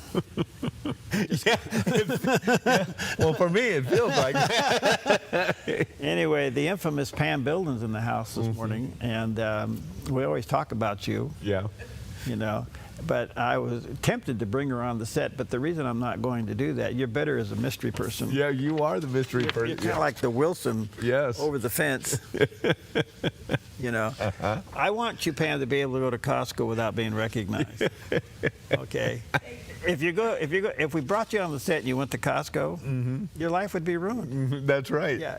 It's the when we go to Costco together, she walks behind me. Yes, she does. Yeah. She's way behind me. Yeah. Well, let me encourage you: get in front of them. Just leave them behind you. Anyway, we'll take a quick break. We'll be right back.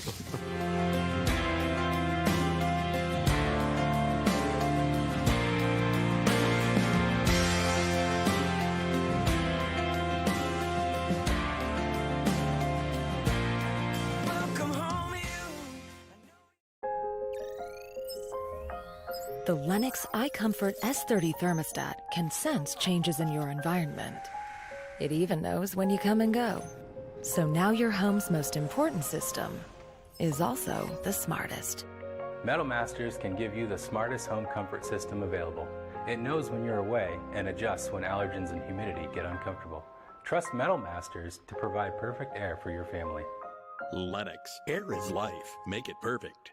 Chris Silva understands your home and your commercial buildings are two of the largest investments most people make in a lifetime. One is for your family, the other is to support your family financially. That is why Chris Silva Painting goes the extra mile to protect both homes and commercial buildings with proper painting preparation and high-quality primers and paints. Serving Southern Oregon since 2006, this family-owned and operated business has painted over 1,000 homes. Chris Silva Painting offers an industry-leading 5-year warranty that covers materials and labor on all painting projects work for both residential and commercial buildings, both interior and exterior painting. Chris and his crew are courteous, they are efficient, organized, timely, and clean. Chris Silva Painting also offers military discounts. At Chris Silva Painting, our mission statement is to bring Christ's heart and principles to our customers and our job sites. We do that with honesty, integrity, and hard work. We don't cut corners, we paint them. CCB number 176097. Chris Silva Painting, 541-890-3960. Don't let pain hold you back. I'm Dr. Joel Brind, and I developed Sweetamine to stop inflammation the all-natural way. Just use it like a sweetener once a day. It's that simple. My unique formula harnesses the power of glycine and works around the clock to boost your overall health, stopping chronic inflammation that causes pain. Try my 12-day challenge risk-free for just $19.95 with free shipping at sweetamine.com or call 1-855-GET-SWEET today. Relief has never been so sweet.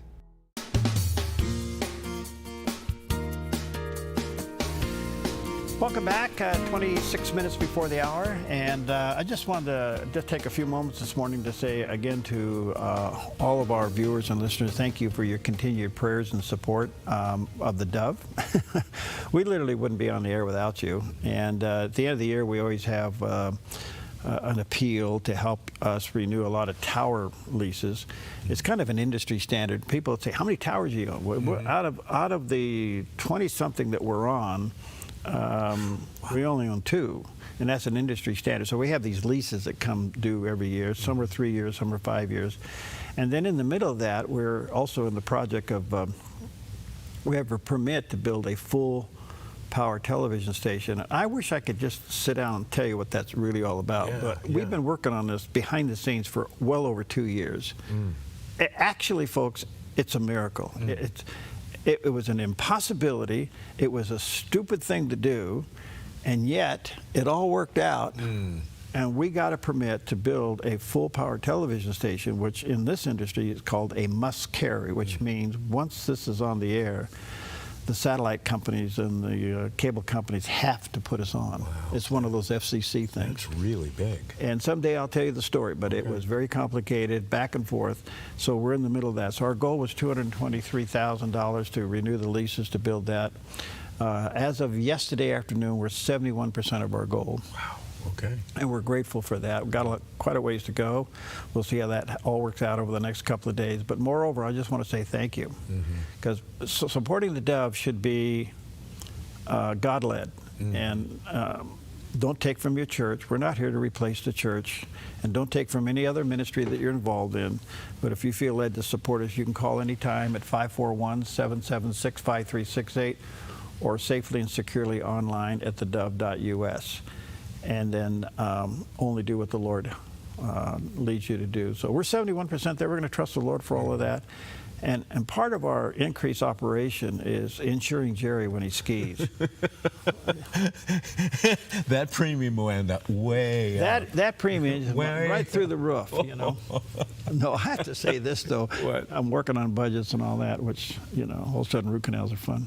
Oh, yeah, yeah. And I'm looking, you know what, our insurance went up 34%. Oh, man. And what are you to do? And we're not unique. I mean, this is... No, we're not. And you kind of So how do you deal with that? What do you do with this? Yeah. What do you do? You know, I mean, I won't tell you what I'm doing with it, but I tell you what, you talk sticker shock. Yeah. So anyway, it's just, and we're not alone. I mean, everybody's dealing with it. We don't get Obamacare subsidies. No. And some of these renewing leases, the towers they bumped, and it was just the cost of living on Earth, I guess, these days. And you know what? But thank you for your Yeah, but you mentioned this new station, with the possibility of going full power. This whole thing is a miracle.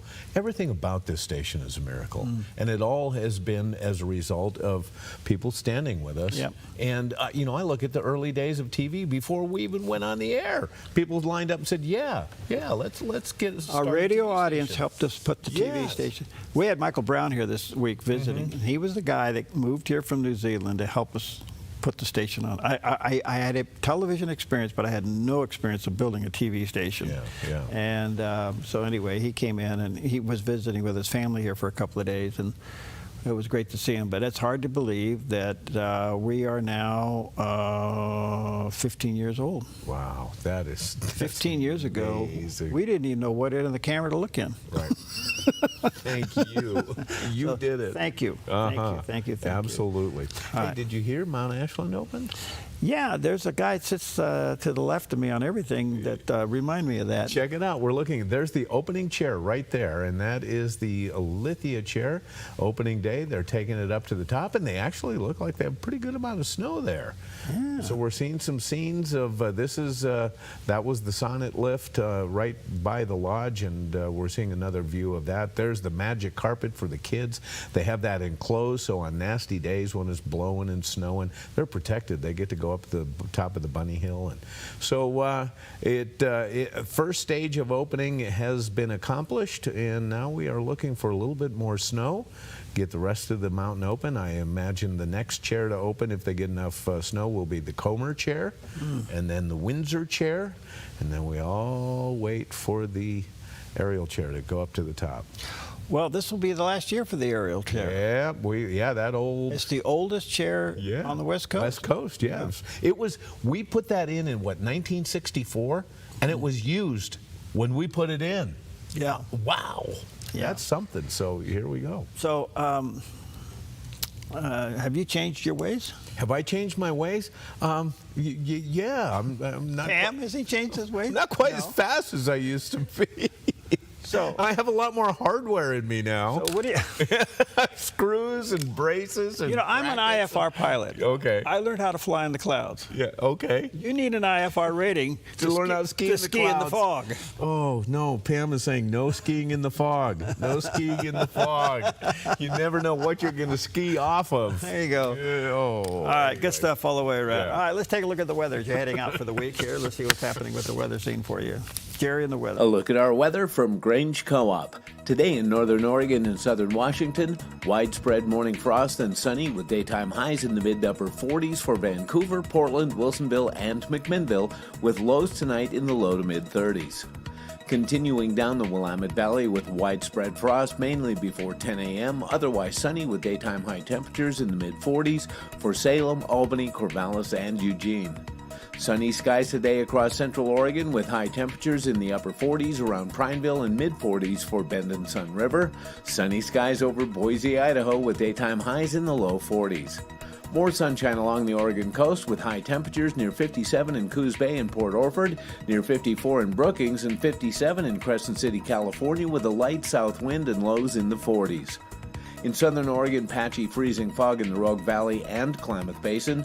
Otherwise sunny with high temperatures in the mid-40s for Grants Pass, Medford, Ashland, and Klamath Falls with a light northeast wind. Into northern California, freezing fog then sunny and near 43 in Wairika. Patchy frost then mostly sunny in mid-50s in Redding. Partly to mostly sunny skies for Chico and Sacramento with highs in the upper 40s. In the Bay Area, patchy frost and fog, then mostly sunny with highs near 57 in Santa Rosa and 54 in Napa. Mostly sunny in San Francisco with a high near 56. And today in San Jose, patchy frost and mostly sunny in low 60s. It's a snapshot of your Tuesday weather from Grange Co-op. Hey, look at that. Beautiful sunrise shot this morning. Yeah. That's looking to the northeast of us, and gosh, we're going to have a beautiful day here in the neighborhood. Well, if you're a baseball fan, most of us learned that baseball was invented by Abner Doubleday in Cooperstown, New York, but it's called by some the Doubleday myth, and it officially started on this day in history. On December 30th, 1907, the Mills Commission, led by former baseball executive Abraham G. Mills, declared that baseball was invented in 1839 by a young man named Abner Doubleday in Cooperstown, New York.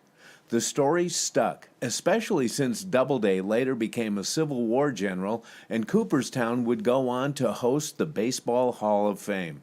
There was just one problem. There was no evidence. Historians later discovered that Doubleday never claimed to invent baseball, left no writings about the game, and wasn't even in Cooperstown that year.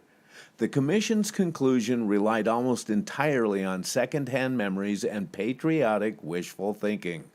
Today, baseball historians agree the game evolved gradually from older bat and ball games played in England and America. Still, the Doubleday myth helped cement baseball's place as America's pastime, complete with a hometown origin story people wanted to believe. People wanted to believe. Okay. That's the key. Yeah. What did the sign say? It's baseball, because cricket was boring. That's good. And you know, when baseball gets too slow, they institute rules to speed it up because they don't want it to turn into cricket. There you go. Yeah. All right, Oh, good man. stuff. Well, here's something we haven't seen. I can't remember when we've ever seen this. When our Secretary of State gives a year in review. And here's Secretary Marco Rubio. Hi, it's Marco Rubio. I'm the National Security Advisor and the Secretary of State and the Archivist right now, the acting archivist for the 47th President of the United States, the best president we've ever had, and it's an honor to be able to do this job. We have a lot of achievements this year. Let's start with the peace deals. One peace deal after another. India, Pakistan were ready to go to war, a very dangerous war. The president stopped it. Cambodia and Thailand, we got that peace deal put in place. Azerbaijan and Armenia, a war that could have started that would have been terrible. We put that into place. And of course, Gaza, that long war, nobody saw an end to it. The president got involved, brought it to an end, and with a plan for long-term stability and security.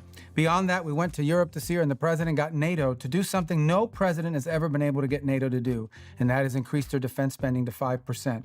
Just a few years ago, they were at 1%, 2%. 5% for all these countries, an incredible achievement by President Trump and his team here. Beyond that, I'm very proud of the reforms under the president's leadership that we've done at the State Department.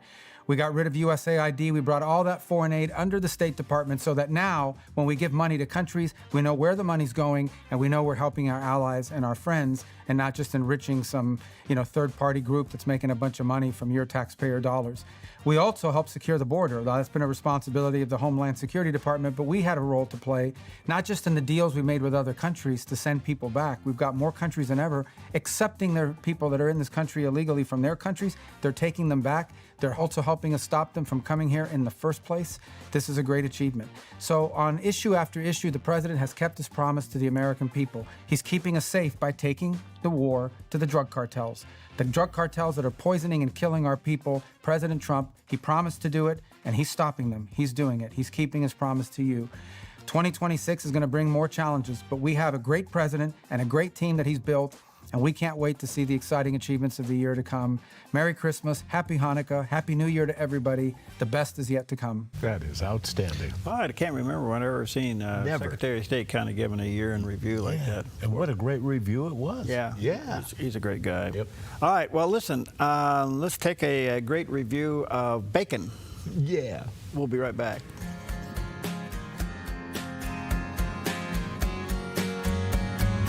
All God's children of love and light, every heart will be yours. Jesus is the answer for the world today. Above him there's no other, 'cause Jesus is the way.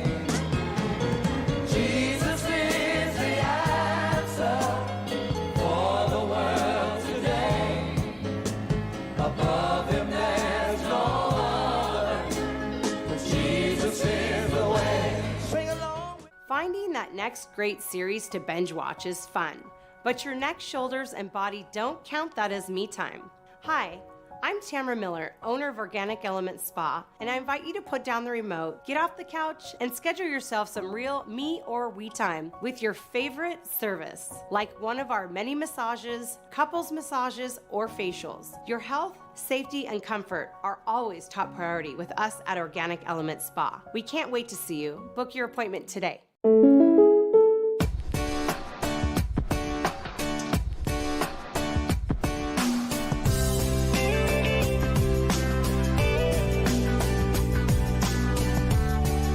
Combining your home and auto insurance could save you time and money. And who doesn't like that? Want surprisingly great rates on auto, home, and life? Now's the time to call State Farm agent Rory Wold in Medford. Like a good neighbor, State Farm is there. You feel most alive where you feel most at home. And this is living. Bobcat, the company that changed the way the world works, is coming home with a quality compact tractor built to match your quality of life. This isn't work you have to do. It's work you get to do. So get it done in a tractor that's all you. See your dealer or visit bobcat.com. Welcome back. 12 minutes before the top of the hour on a beautiful Tuesday as we wrap up 2025. A lot going on. Well, as you know, Christmas Day, the president ordered a strike in Nigeria, which was really interesting. Yeah. And yesterday I had Judd Saul on. He has an organization that deals with the persecuted there in Nigeria, and he's ministering to the families. And I think he said they're doing like 7 to 8 funerals a day. Whoa. If you can imagine that. Oh, man. Of Christians being killed there. Anyway, he talked about the Christians in Nigeria and what they're facing, and here's what he had to say. Over 8,000 Christians have been killed since January 1st this year. Even over the last few days, Christians have still been getting killed. We're seeing a slowdown because of the strikes. I think the word on the street is to tone down the attacks, appease President Trump, don't cause any waves for a while. But once President Trump is gone, they'll just go back to doing business as usual and killing Christians. Trump needs to really get the right information about what's happening in Nigeria. We've been putting out information for last 3 years with TruthNigeria.com, issued over 100 terror alerts with 90% accuracy. And we would be happy to continue to give information to the U.S. government as to who's doing the killing and what's happening. If they had the willpower, they could stop the killing. But the fact of the matter is the military knows where the terrorists are hiding. We know where the terrorists are hiding. We know where the camps are. We know where Christians are being held hostage after they're kidnapped. So does the Nigerian government. But if they really want to solve the problem, which they could, they do have the capabilities. It just takes willpower to do it. And we haven't seen any real action from the Nigerian government to put a stop to this. The spirit of the Christian community has resolve. And these wonderful, amazing people are ready and willing to die for their faith. They're not relenting. They have a joy in the Lord unlike anything I've ever seen. And they are there to stay the course, and they are not giving up on the Lord, and they know the Lord hasn't given up on them. Wow. Bottom line is that the Nigerian government's been compromised. Okay. So, I don't know what our relationship with Nigeria is. Obviously, the president felt comfortable enough to call a strike. And who knows, was it coordinated with their government? Did they have any clue, any idea? I don't know any of that. Yeah. But there's 3 factions over there. Nigeria is as complicated as the Middle East. And you have 3 factions of ISIS fighting among themselves for preeminence. Mm-hmm. And so the strike that the president took out was the enemy of the enemies. Mm-hmm. Mm-hmm. And so it wasn't Boko Haram, it wasn't the other group, trying to think of their name. So was it symbolic of more to come? Maybe. What is it? I don't know. We'll have to wait and see. But the bottom line is that the Nigerian government is being controlled by one of the factions. Like he said, they have the capability of ending this, but they're not. Yeah. So what are they? They're in fear of their own life. So this is the power of intimidation. And so anyway, it's a mess. It's bad. It's really bad. I mean, 8,000 Christians. These are innocent human beings are being killed for their faith. Are you surprised that he said that not only does the government know where they are, we even know where they are? Yeah, that's his organization, because he's able to get aid into these people that are being persecuted and being hunted down. But anyway, I don't know. It's why a government would tolerate the killing of innocent people. Yeah, and I don't know, again, I don't know the government officials who's in charge in that government, what their background is, what's their faith background, who do they follow? And then again, too, when you see some of this stuff and you think, okay, is the government looking the other way? Why are they looking the other way? Is there fraud and kickbacks going back there as well? And you would think probably so. So you're asking all the right questions, because when you have one group killing another group, and you got a government that has the wherewithal to stop it but doesn't, they automatically become complicit to the crime. And the question is why? Is it intimidation? Is it the same belief system? Is it money under the table? Is it all the above? Right. I don't know. But I don't think this story. What good is your government if it's not there to protect the people? Yeah. And I think it's going to be interesting to see what the next move is. And the next move, I think, comes from our president. We'll see. Yeah. We'll see. So anyway, coming up, Ken LaCourte will be with us. You got to remember Ken. He was one of the founders of Fox News. Oh, that's right. Yeah. He's an interesting guy. Yes. He's kind of since been healed. Okay. He's had some time to heal. He's in recovery. Okay. But he's coming out of it. He has a podcast called Elephants in the Rooms, and he talks about all that stuff. Anyway, we have this great relationship. He likes talking to us. Yeah. So I look forward to talking to him. And then John O'Connor. John is one of these guys. He's a former federal prosecutor. Yeah. So we have some interesting things to talk to him about. By the way, he's one of those guys that got recognized on theDove. Now he's on all the other networks. Yeah, I noticed. I have to kid him and say, John, remember where you got your start? Yes. Send us some candy or something.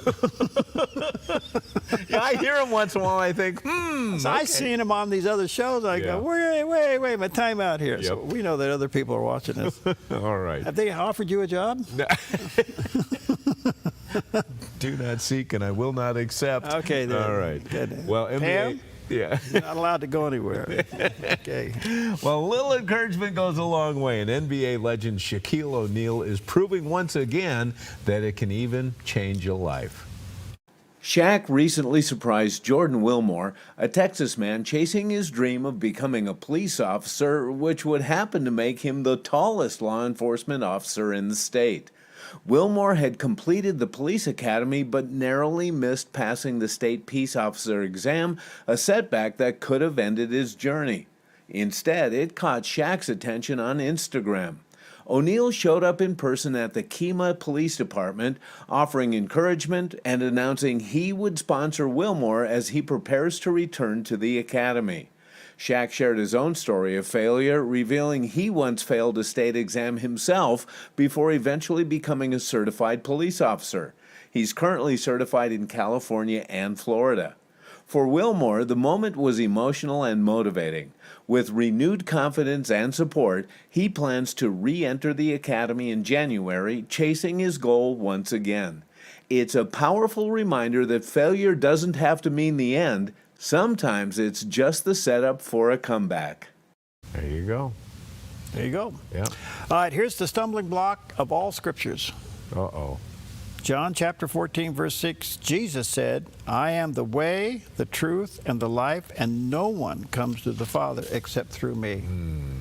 Want to go to heaven? Amen. Accept the Lord into your life today. All right, beautiful sunrise. We got a beautiful day in the making. A great day to take your wife out to breakfast. Yoo-hoo! Applegate River Golf and RV Resort, a pristine 9-hole course alongside the Applegate River. Their clubhouse offers a golf simulator experience. The RV Resort is adjacent to the golf course with convenient pull-through parking. Applegate River Golf and RV Resort. Information at applegaterv.com. I'm Susanna, and I contracted KA Designs to do custom cabinets throughout my house. We chose a really beautiful maple wood that really creates like a nice airy space. Everything was custom, and it was really cool because I got to literally see it come to life in person. We love to entertain, and we have a large family, so everything came together perfectly, exactly what I wanted. I highly suggest KA Designs if you're looking to design your dream house. Go check them out in their showroom. You will not be disappointed.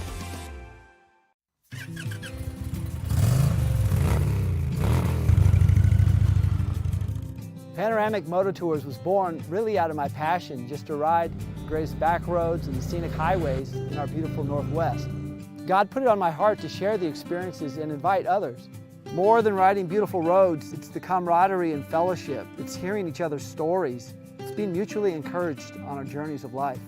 Riders can book one of our ready-to-ride guided tours offering the best of Oregon or Northern California. Or book a private custom tour tailored just for your group to destinations like Glacier or Yellowstone. For more information, go to panoramicmototours.com or call me, Nick, at 541-622-3844. When you find something you love, you just want to share it. panoramicmototours.com. Your next adventure starts here. They did scans and tests on him and said that he had received a concussion on the right side of his brain. While we were in the emergency room, he started having a stuttering problem. He just got to where he wouldn't talk anymore. Mitchell gradually went into deep depression. I began to pray, and I began to beg God, Lord, I can't deal with this any longer. Tuesday on the 700 Club, right here on the Dove TV. Faith isn't meant to be hidden. It's meant to be worn boldly and shared daily. At wearyourjesus.com, every piece is more than clothing. It's a conversation starter, and every purchase has purpose. 100% of profits support IM 320, helping people find hope and emotional health through God's Word. Visit wearyourjesus.com today and be bold in your faith. For a limited time, use the discount code below at checkout to save big. That's wearyourjesus.com. Wear it, live it, share it. Apologetics on major issues so you can know your faith. Watch the John Ankerberg Show, weekdays at 4 on the Dove TV. Encouraging and informative.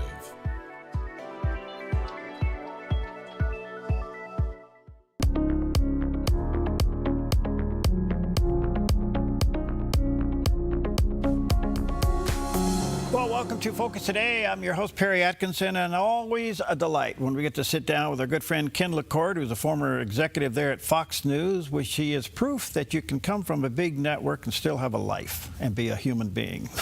In the meantime, he is the host of Elephants in the Rooms podcast, a much place. You can go to youtube.com/Elephants in the Rooms.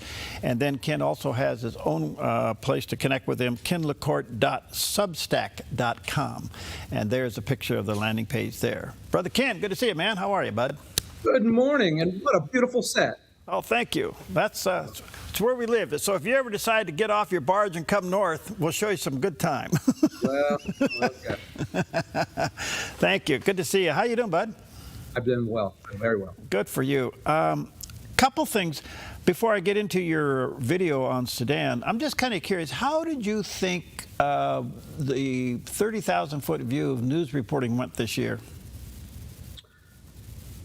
You know, this was a seminal year. I think that we saw that during the last election, that we saw that there was much more of a parity between the news sides. Mm-hmm.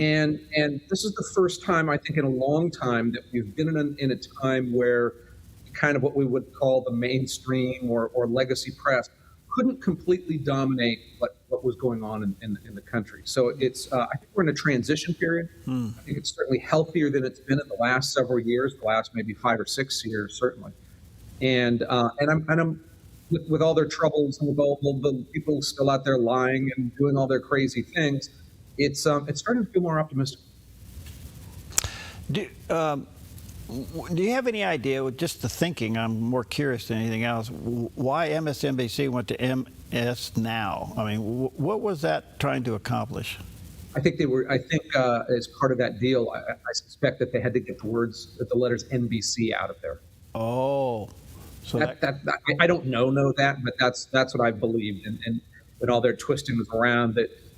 Look, when you were NBC, I remember when we were at Fox, and one of their hosts would attack Bill O'Reilly or something, but we'd attack the chairman of GE. I mean, we always punched up to the top on that, and it got their attention because they were like, they were GE that owned this massive conglomerate.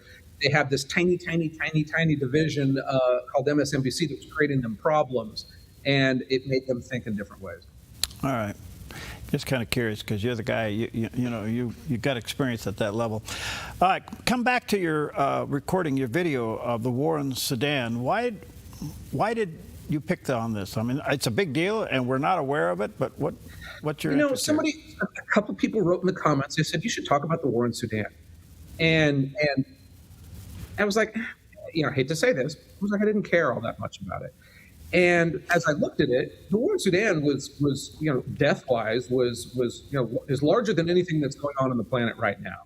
It was arguably on the same size as Ukraine, probably in the total number of deaths. It was certainly several times that of what was going on in Gaza. And people were talking about those every day. People on my dock where I live, they had the Ukraine flags. People were arguing over this. They're setting themselves on fire, literally in Washington D.C. over Gaza. And I hadn't had one conversation with any friend of mine about the war in Sudan ever. And I was like, why is that? And the easy answer is they're black, it's race. Nobody cares about certain types of people. But then when you kind of dig in and say, well, that's kind of a superficial answer. Maybe it's true. It was a handful of things, some of which that are true, but all of which that affect us. It's the fact that it's in Sudan that doesn't have oil. It doesn't have big natural resources. They have a little bit of oil. They've already sold it to China, actually. But they don't have any resources the world wants. Nobody wants to colonize them because there's just not much going on to make it worthwhile to colonize. And when none of the big powers care about you, people tend to ignore you. It didn't fit into any of our national fights, our political fights. Putin, Trump, that they've become keywords for people on both sides of our political aisle to fight over it. And Ukraine was that. The Israeli and Jewish issue with Palestine has been an ongoing thing. So it was a handful of things like that literally you can now have a major war on the planet and there's no hashtags, there's nobody talking about it. And I found it interesting to dig into those reasons as opposed to kind of tut people and say, well, you really should care because people are dying there. And then there's just a limit to compassion and a limit to fatigue, I would say, in Africa. It seems as though Africa is always screwed up no matter what happens. We've been going to concerts since we were kids to feed Africa and to fix that, and it always still seems like it has problems, which on one hand is true, but on the other hand, there's a whole lot of ignored data that continent, which I'm oversimplifying everything because it's a crazily huge place, has been getting better. It's actually been on an upslope from abject poverty to somewhere in the middle, and still poor, still problems, but nothing like when you and I were kids. So there's a lot of questions here. So why do you think it's not being noticed? I mean, all of those reasons plus, and not for nothing, it's a hard place to get news crews in. And now that sounds simplistic. I can get news from anywhere. Yeah, not really. I've worked in war 4 times before. I've worked in Iraq when we were at war, and even though we didn't have the protection of the U.S. military or anything, we knew with our team of 10, 15 people on the ground, if anything got terrible, we could always go to a safety point. Imagine yourself in a country where 2 sides are fighting. Both of them are targeting the press sometimes, anybody can be overwhelmed by a faction of people. You know, you don't want to send a news crew there unless you have to, and that's tough. That whole continent seems to be at war. I mean, you got the Nigerian problem going on. You got Sudan. I mean, it looks like the governments are totally ineffective. You know, it's the best way to think of it is that they're 50 to 100 years behind civilized development in the West. That's probably the best way to think of it. Is if you look at what the world might have looked a couple hundred years ago. With, you know, you think of the old town, you know, the old West towns where they barely had any system of justice. Well, that's Africa in many ways. And again, it's like saying Europe is X. It's a big thing. But yeah, it's best to think of them that they're on actually a path of getting better. They're just well behind us. Do you think the West understands those cultural wars? I don't think that most of us do. You know, look, the average human can only worry about so many things, right? It's like we have our kids who are out at late or we haven't heard from. We've got our newborn baby. You've got to worry about. I mean, there's only so many things that our brains can hold in there to kind of worry about at one point. You know, our government actually does spend billions of dollars still trying to help at the very base level of, you know, food and essential elements at sometimes. And to many people, it feels like a waste, and I get that.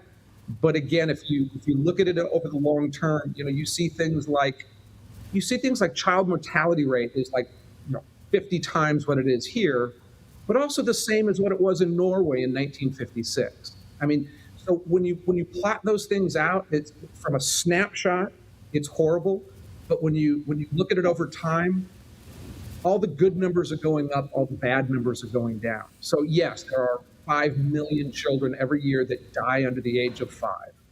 But that number was less than it was the year before, less than it was the year before that. And it's an improving situation. So in that way, I think both what our government does and the development of that has been good. Do you think our government should get involved in this? So how? Yeah, no, just, you know, drop in food sometimes, but we've got enough problems on our plate from my point of view. Okay. The other question I had, just back to a domestic issue, the Minnesota mess. I don't know how else to describe it. And it didn't happen overnight, but now it's being uncovered. What do you think of it? You know, maybe it's because I've spent a career in journalism that I often point a finger at poor journalism when bad things happen. I think that it was a one-party state, like the state I live in, California, maybe the state you're living in. Mm-hmm. So that there was not an opposition voice that was loud enough to be heard. You had a press who basically sees themselves as cheerleaders for one side, as opposed to really uncovering things that are going wrong. You had a political group, some of which I think we're going to find that were clearly on the take, somehow ended up with millions and millions of dollars. Most of whom were like, that's my team. I don't want to criticize my team. I'm not going to be the one here criticizing Somalis as they're becoming a political force in the state. So we'll just turn our eyes. We won't look into that. It was, oh yes, there's some corruption. There's corruption in everything, right? And so I think that factor allowed something to metastasize in a way that it shouldn't have in a more properly functioning society.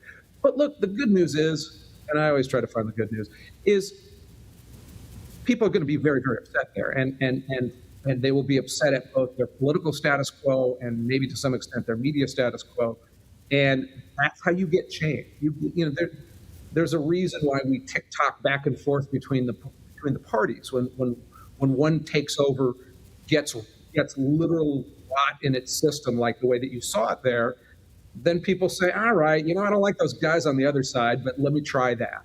And we'll see what happens in Minnesota. But yeah, it was a failure. It was a failure by a one-party rule. Well, for those of us who live on the Pacific coastline. We got California, Washington, and Oregon that are pretty much controlled by one-party rule. You kind of wonder what our future is. Yes, and I'd lie to say sometimes I don't open up Zillow and say, man, can I handle the cold in Idaho? But it also, but the great thing about this country is that we do have 50 governments. And when one gets crazy enough, look, my children, 2 out of my 3 children are living out of state, and one is planning, the third is planning to go, because the opportunities in Arizona and in North Carolina and in Tennessee for a young person who isn't a tech genius in California, the opportunities make more sense because you can go get a good job somewhere, you can get a house, you can start a family, whereas that's harder in a state like California where where the regulations and rules have driven up costs so crazily high. So people vote with their feet at the final analysis, and we've seen that, right? Over the past 5-7 years, we've seen huge numbers going towards Florida, towards Texas, and that's, the concept that you would, I'm a little biased because I think California is a gorgeous state with natural resources and so much to offer. The concept that somebody would give that up for a swamp in Florida says something about how bad the politics and political situation is here, and economic situation. And so, I'm really saddened by California. I was born and raised there. That's where my home state. We're farmers from Central Valley, and so you hate to see it happen, but hopefully it hits a wall and things turn around, because the state is worth having. Yeah, if you're doing pretty well here, you can move to Nevada and just on tax savings pay for your house. Yeah, I've seen people. No, you're right. I'm going to run out of time, but I do want to cover this. You've also been writing about the oversimplification, I guess, of the Israeli-Palestinian conflict. What are you trying to communicate there? That's a big question to answer in the wrap up. Well, we'll get you back, but go ahead. The most fun I had producing a piece recently was asking the question, how did Israel really get formed? Because you hear the simplistic answer that it was colonialism, or it was the British who drew the maps. And so I did my best to go back to the beginning of time and find out what groups of people had been there, and from that to biblical era that we can historically be confident of saying to earlier. And what you always find when you dig into these is that the good guys and bad guys, they seem harder to see when it's been over time. When you look at the way that the land developed, people developed, they fought over this. One group kicked the other out. Israel was there with King David, and then we're not for hundreds and hundreds of years. So everything is more complicated than what you see on the on the initial screen. And I always, my mantra on all of this is, try to dig deeper and look into things, because if you're just watching news that makes you nod your head all the time, you're not learning anything, and you're probably coming up with wrong notions on both sides of the political aisle. Yeah, I guess the other part of this equation, I realize this is very controversial. The Middle East is extremely complicated. And one of the things that I think we in the West don't understand is the thousands a year struggle between the Shiites and the Sunnis. If we can't even get our head around that, and how that would interact with what's going on with, say, Hamas and Gaza, or even I guess Lebanon, and you can go to Syria, you can go over to all these other countries. I don't think we understand even that conflict. Therefore, it even makes it more complicated. Or even the concept that it's less about countries to them, to many people there, and more about longstanding tribes and allegiances both to religion and their patriarchal clans. I remember going into Iraq. Fox sent me. It was during the kind of uprising against the U.S. occupation there. So it was like 2006, and we couldn't just keep American soldiers on the staff, and you always have to rely to some extent on the locals. And there was concern about, like, how do you vet that? You can't type anybody's name into a computer and have, Ahmed, he was arrested for, that just doesn't work that way. And it was fascinating when I went there to talk with some of the people who had helped Fox News, again, the locals. So you've got your team. We probably had 30 people there. But you have to get food. You have to get cars in there. You have to fill up your cars with gas. You can't just live in a bubble, unless you're like right with the military, and then that's the only way you could. And to talk and to hear these guys say how they vetted their people via clan, and that it's like, we know this kid because we know the village where he goes, we know his parents, we know his entire family there. We know what side of this conflict he's on. We know if he's one of the troublemakers who wants to blow up some of these, or if he's trying to fight to do something different. And it's when you hear things like that and have in very real way not a good comparison in our own culture, it kind of opens your eyes to, like, how do you then deal with larger issues of that society when it's built on different blocks than ours. Yeah, it's very complicated. Well, listen, always good to see you, friend. Thank you for your time. I value it greatly. I want to come back. I want you to unwind your complete thought on this, because I think that you have something to share. In the meantime, let me share to our viewers and listeners a couple things. Go to kenlacourt.substack.com. That's where you can communicate with him, and check out his podcast, youtube.com, and then, of course, at Elephants in the Rooms. And have a good time there. Good to see you. Come north sometime. We'll show you a good time. Love that. Yeah, looking at that back. I'll bring my skis. Right there. All right, see you, buddy. Thank you.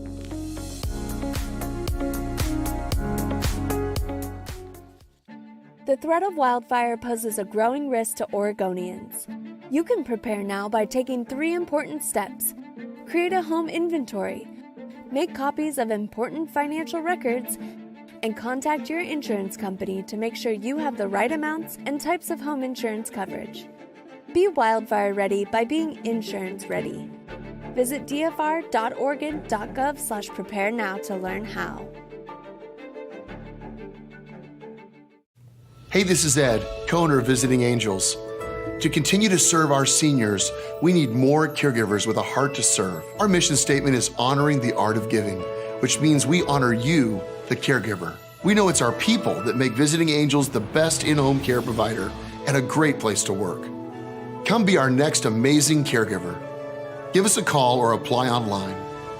At Visiting Angels, we're committed to you because we honor the art of giving.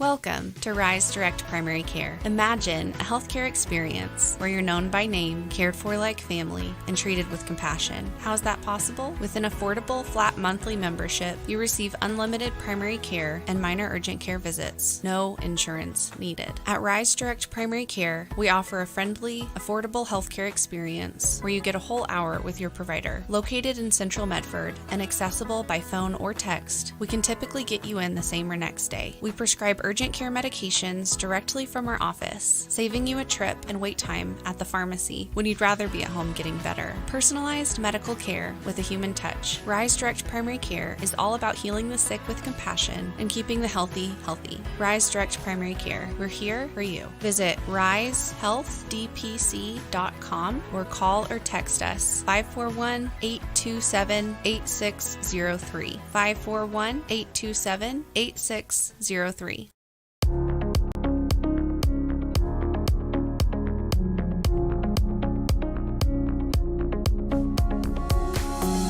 Well, welcome back. I want to take a few moments again today to say on behalf of all of us here at the Dove, thank you so very much for your continued support and prayers. It's been a remarkable year here at the Dove in so many ways. We have made so many changes based upon the fact that, we had to kind of catch up with the industry. And we took advantage of a great building that we had, but we had to fix it and make it more useful for what we do.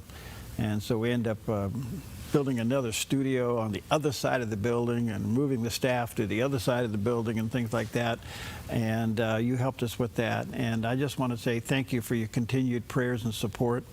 We're at that time of the year where we've mentioned before we have to renew a lot of leases for towers. I've been reading these things. I try to read a couple a day. These long legal things and I'm not an attorney. I act like one, but I'm not. And so reading through those and so we have a year-end appeal. We're about 71% of our goal.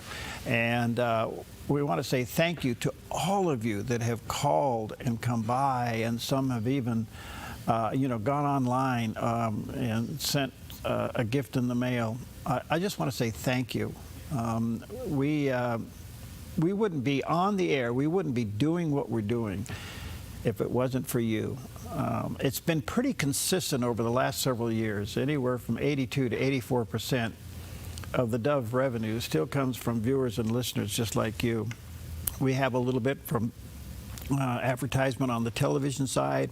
On the radio side, we have business sponsors. We can't have advertising over there because of the types of licenses we have.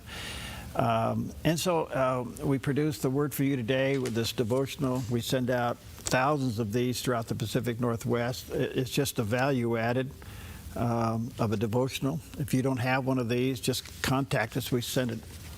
No questions, no ask, no nothing. Just we want the Word of God in your hands. And just most recently, we sent out something brand new called the Studio Insider. And I want to give kudos to Melinda Robertson. She's the one that put all this together, and it was quite a project, and she just knocked it out of the park. So our first volume of this went out, and hopefully you got it in the mail. If not, you will in the next day or so. A little bit of the inside of what the Dove is and who we are, what we do. The other thing is we've made available inside the actual schedule of radio and TV, so you know what programs are on when. So we're trying our best to keep you informed of what we're doing. The response to the Dove's programming every year, it just gets more impacting, I guess is the best word that I can say. I will say that the craziness of the culture has produced a hunger for truth. Some have said we're involved in what they call a quiet or a silent revival. There are a lot of people coming to faith, and media is being used in a way to start that journey. They tune into the radio station at a right time. They tune into the television channel at a right time. They go online, they see something, or somebody gives them a copy of the Word for You today, and they drop it in their hand. The only thing I can say is that the impact of the Dove's media products that we put out there, radio, television, the print, is impacting lives unlike anything we've ever seen before. And there's genuinely a hunger for people now investigating faith. Is there a God? Does He love me? Does He have a plan for my life? Is God real? Is heaven real? The culture and the society and the anxiety all this has produced is now people are saying, you know, we've been lied to. Who can I trust? Where's the real answer? There's got to be more to this than what I've been told. And so they're looking into faith. And the statistics prove that more and more people are coming to Christ these days and going to church. And Christian media is a tool that starts that journey. So we're at the end of the year, we're 71% of our goal. We have a couple days to hopefully meet that goal. We'll see what the Lord does so that we can renew a lot of these tower leases. And a project that I've mentioned that I can't give all the details on it because it's just too complicated. But for the last 2 years, almost 2.5 years, we've been working on an application to build a full-power TV station. Now, it's not that what we have is not half powers. These are all indications within the FCC of classifications. The full power is different than what they call a low power. Has nothing to do with the power of the television station itself as far as wattage is concerned. It's just a classification. But we have obtained, literally, miraculously, a license to build a full power station.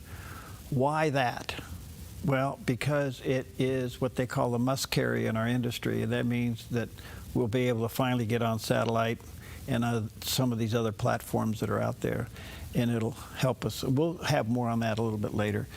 So if the Lord leads you to help us in these last 2 days, feel free to call us anytime at 541-776-5368, or you can certainly and safely and securely go online at theDove.us.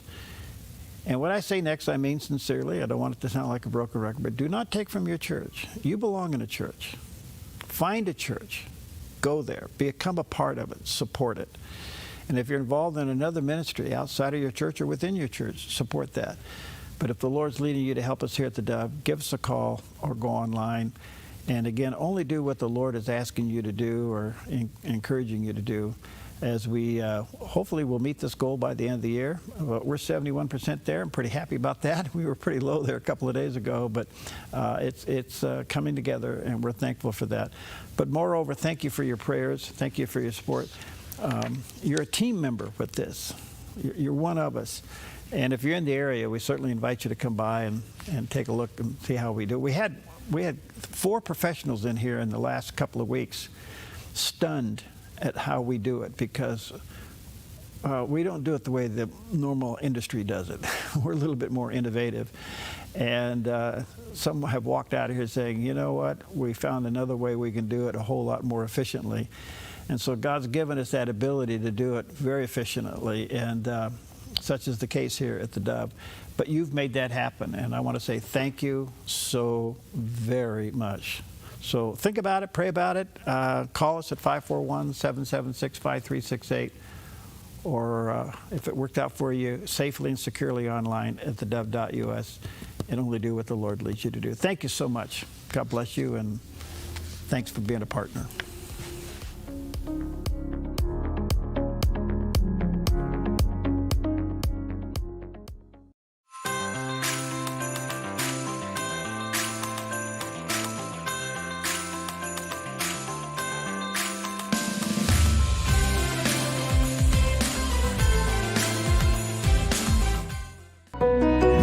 Come fall in love with Northridge Senior Living, where contemporary, sunlit interiors meet old-world elegance. Walk through our lovely hallways and enjoy the fun staff-led activities. Forge lasting friendships with other residents and our exceptional caregivers. Dine in style. Gather near the fireplace under breathtaking chandeliers. Our reasonably priced apartments are spacious with private balconies. Northridge is Christian-owned and operated, pet-friendly, and only 2 blocks from Asante Rogue Regional Medical Center. On-site, in-home care is available. We also offer senior adult daycare, where your loved one can spend the day with us, and the evenings with you. Northridge Senior Living. Your home. I'm Susanna, and I contracted KA Designs to do custom cabinets throughout my house. We chose a really beautiful maple wood that really creates like a nice airy space. Everything was custom, and it was really cool because I got to literally see it come to life in person. We love to entertain, and we have a large family, so everything came together perfectly, exactly what I wanted. I highly suggest KA Designs if you're looking to design your dream house. Go check them out in their showroom. You will not be disappointed. At Rogue Hearing in Phoenix, we help you hear life again, clearly and comfortably. From expert hearing tests to custom aids and more, the team at Rogue Hearing delivers care you can trust. Rogue Hearing in Phoenix at the shops at Exit 24. Personalized hearing care right here at home.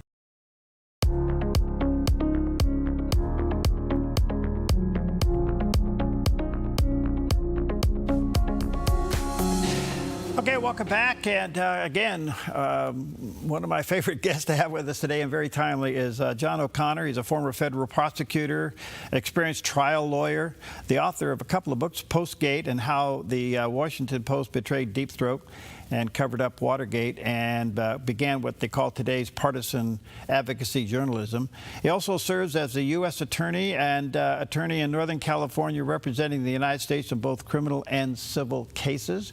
He does have a website that shows both books there, The Mysteries of Watergate and Postgate. I think you'll find these books, I tell you, we got to learn from the past, and when you get your nose into these, you'll realize a lot of the stuff is still living very well today. Okay, so check it out. Postgatebook.com is the website, and that's the picture of the landing page there.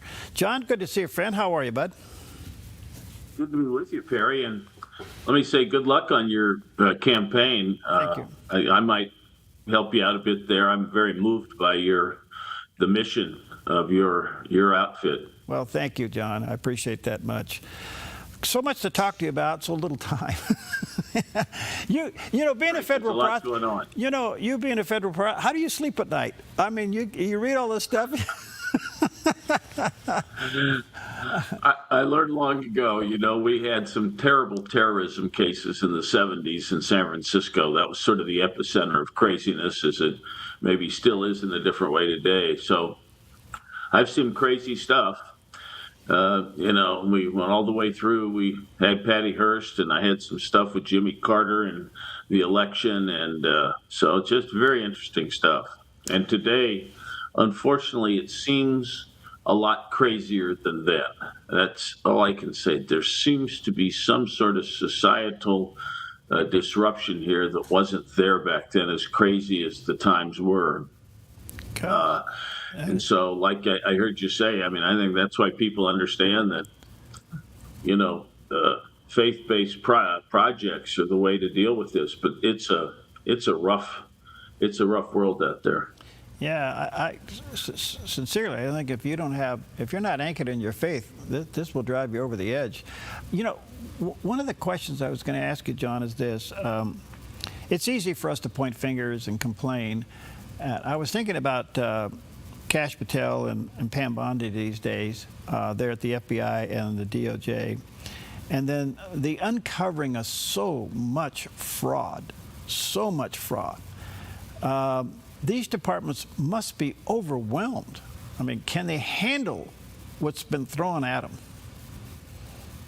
I think it's going to be really tough, because you think about, just look at this thing in Minneapolis with the Somali community, apparently with one government program, which we're now finding is not just limited to Minneapolis.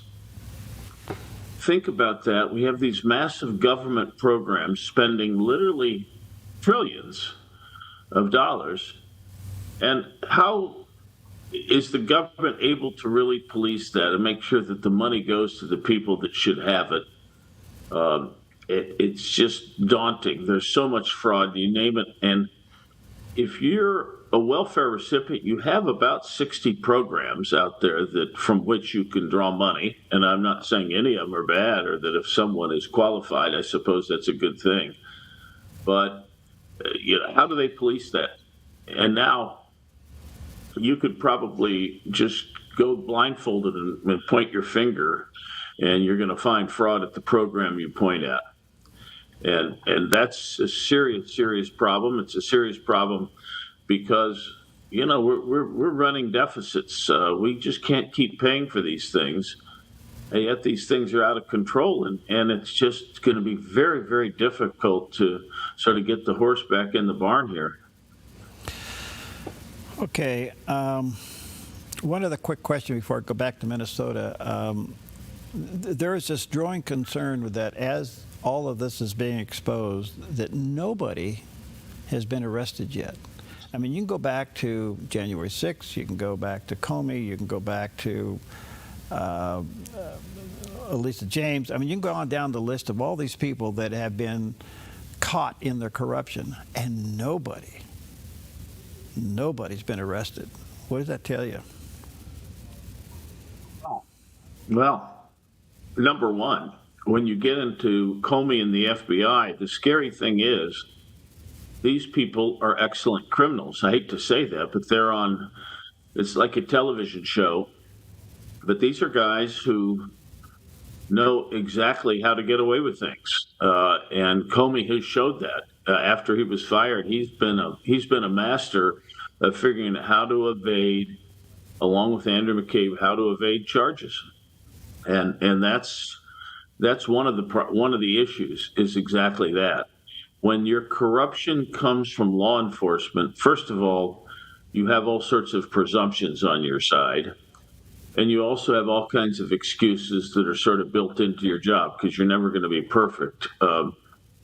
But a guy like Comey took our country through one of the greatest bits of turmoil ever, accusing a sitting president of being a Russian agent, and with people, millions and millions of people believing this, taking our country through it. And he knew, here's the thing, he knew from the outset that this is a political campaign trick. And he thought it was so clever when people would say, gee, is any of this true, Director Comey? Well, boy, gosh, I hope not. I hope not. But boy, we're investigating this, and gee, I hope this isn't so. And then, of course, there'll be all kinds of leaks from here and there about all these Russian contacts, and there's people going to the Clinton campaign, making a big deal out about some computer that's connected to the Trump Tower and so forth and so on. But these people are master criminals. And I've followed all these things. I've looked at it, and, Comey barely escapes every time I look at it. I think there is, Perry, though, a broader conspiracy on Watergate that can be charged and proven. When you get to any narrow crime, there's enough to say, yeah, he's probably guilty, but not guilty beyond a reasonable doubt. And that's what Comey was good at. That's what Brennan is good at. That's what although not as good as Comey, I might say.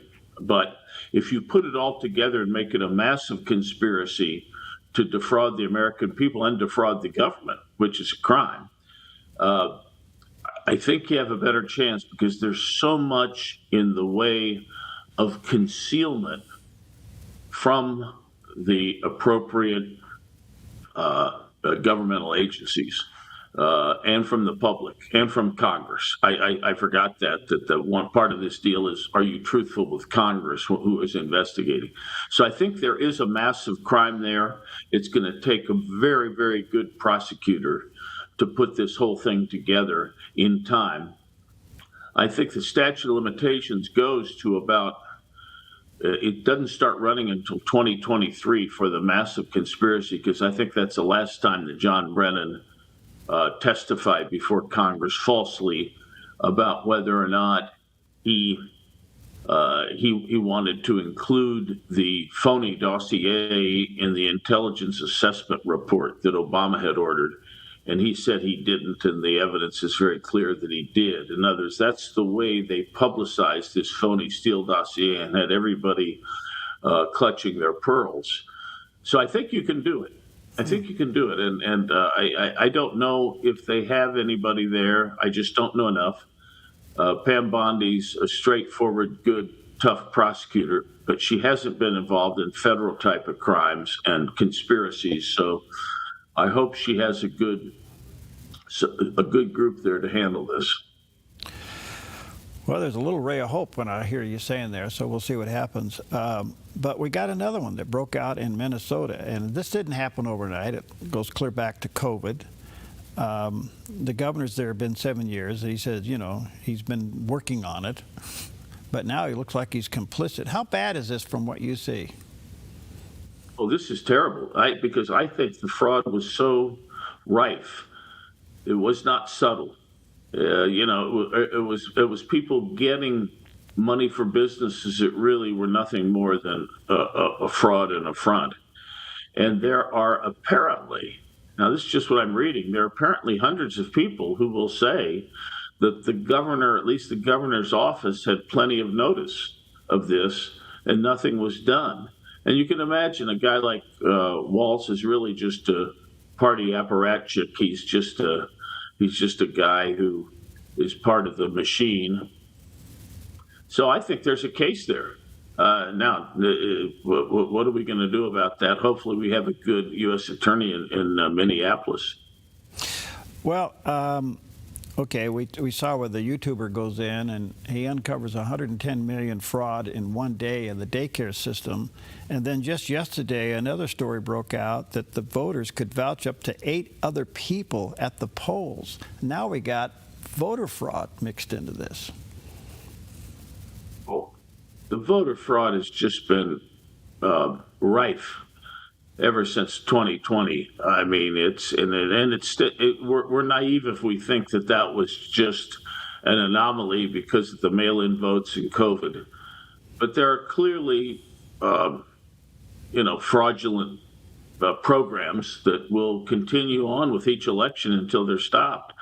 And some of these states really like it. They really welcome. If you're run by Democrats, you like it and welcome voter fraud. I mean, this Arizona was a very close state, very close election in 2020. And yet some of the local offices are run by Democrats still, I believe. I think the attorney general there is still a Democrat and so forth. Well, there are people that you can vote in Arizona in what they call federal-only elections, no state ballot, but in federal-only elections. They allow people to vote without proof of citizenship. Mm-hmm. In 2020, there were only about, I think 4,000 or 5,000 people who took advantage. It was a settlement of a class action that Katie Hobbs said, okay, gee, twist my arm, we'll agree to have all these people vote without proof of citizenship. But now that's ballooned up. So I think in this last election, it was like 20,000 people who voted that are clearly, they're telling people if they're voting under this provision, they're telling people they're not citizens, and yet they're voting. That's enough to change an election right there. So some of these states just encourage fraud is what I would say. They aid and abet. We have people who are really criminals running our system. That's the difference. This is not the America of old where you had these people with principles running things and so forth. You don't have that here. All right, let me take a quick break. Got some more questions for him. Again, check out John's website, postgatebook.com. There's a picture of the landing page. Both those books I think you'll find fascinating. Guess what? They're still very relevant, extremely relevant. The Mysteries of Watergate and Postgate. We'll take a quick break. We'll be right back.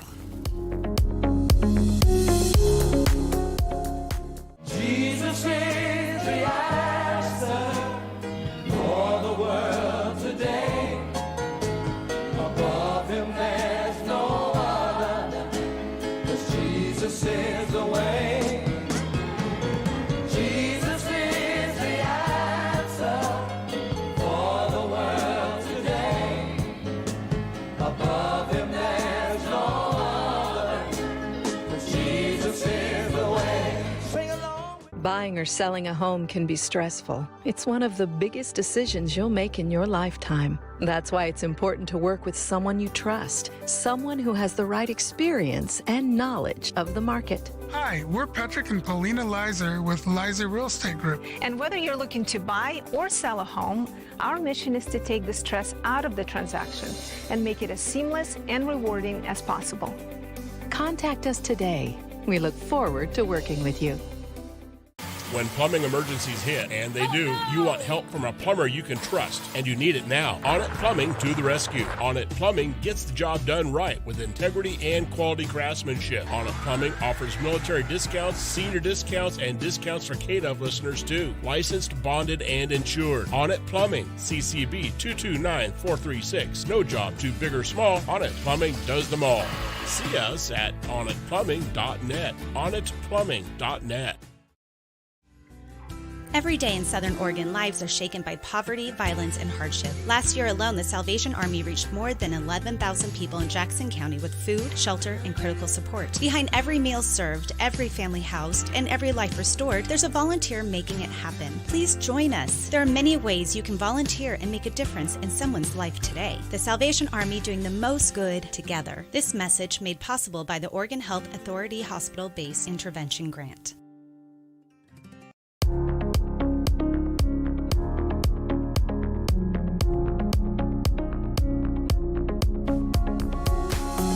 Back. Always an honor to have with us John O'Connor, former federal prosecutor. He's author of a couple of books that I think you'll find to be very fascinating. Postgatebook.com is the website. And both these books are fascinating, The Mysteries of Watergate and what we can still learn from that, boy. And then Postgate, which has a lot to do with the kind of the partisan advocacy journalism that we face today. John, I was trying to think about how I was going to ask this question, so bear with me here, but I want to lean on your political instincts just for a moment. We're heading into midterms. We got a budget battle in front of us. We're facing frustration and fatigue of frustration and anxiety and corruption, and the continuing demonization of the president from the left. Do you think the Americans are seeing through all of this, or going to be swayed by it? Well, I'll give you an answer you don't want to hear, which is I believe the Americans are swayed by this. I think we always look at what we have in front of us and say, why isn't this perfect? Well, during Biden's administration, the media, at least, was telling us there was really nothing wrong. There really wasn't any big inflation. There was nothing wrong, and Biden's doing what he can. Now the media is ramping up this case against Trump. They realize he has some vulnerability. They're blaming him. Think about this, Perry. They're blaming him for the affordability problem that Biden so generously gave us all for those 4 years. 21% loss of value of the dollar. People's wages were not keeping up with that. Then on top of that, the forget about gas prices. What about the price of money, interest rates? That's stubborn. That's not going to come down when a young person wants to buy a house. And the problem is, to a certain extent, Trump has some rhetoric. He talks about being able to bring prices down. He promises this. Yeah, he can bring the price of gas down because it's a commodity, but he can't bring the. So my point is that, to not be too long-winded, there's a vulnerability there because people can't afford things. And that's why a guy like Mamdani resonates. So you have that issue. And then you have him, and I think this is a tough one, you have him going a bit far in the ICE raids, at least to the perception of the public. He is putting in jail and terrorizing, for want of a better word, the guy who's been around for years and cuts your grass and clears your landscape that no one else will do. Right.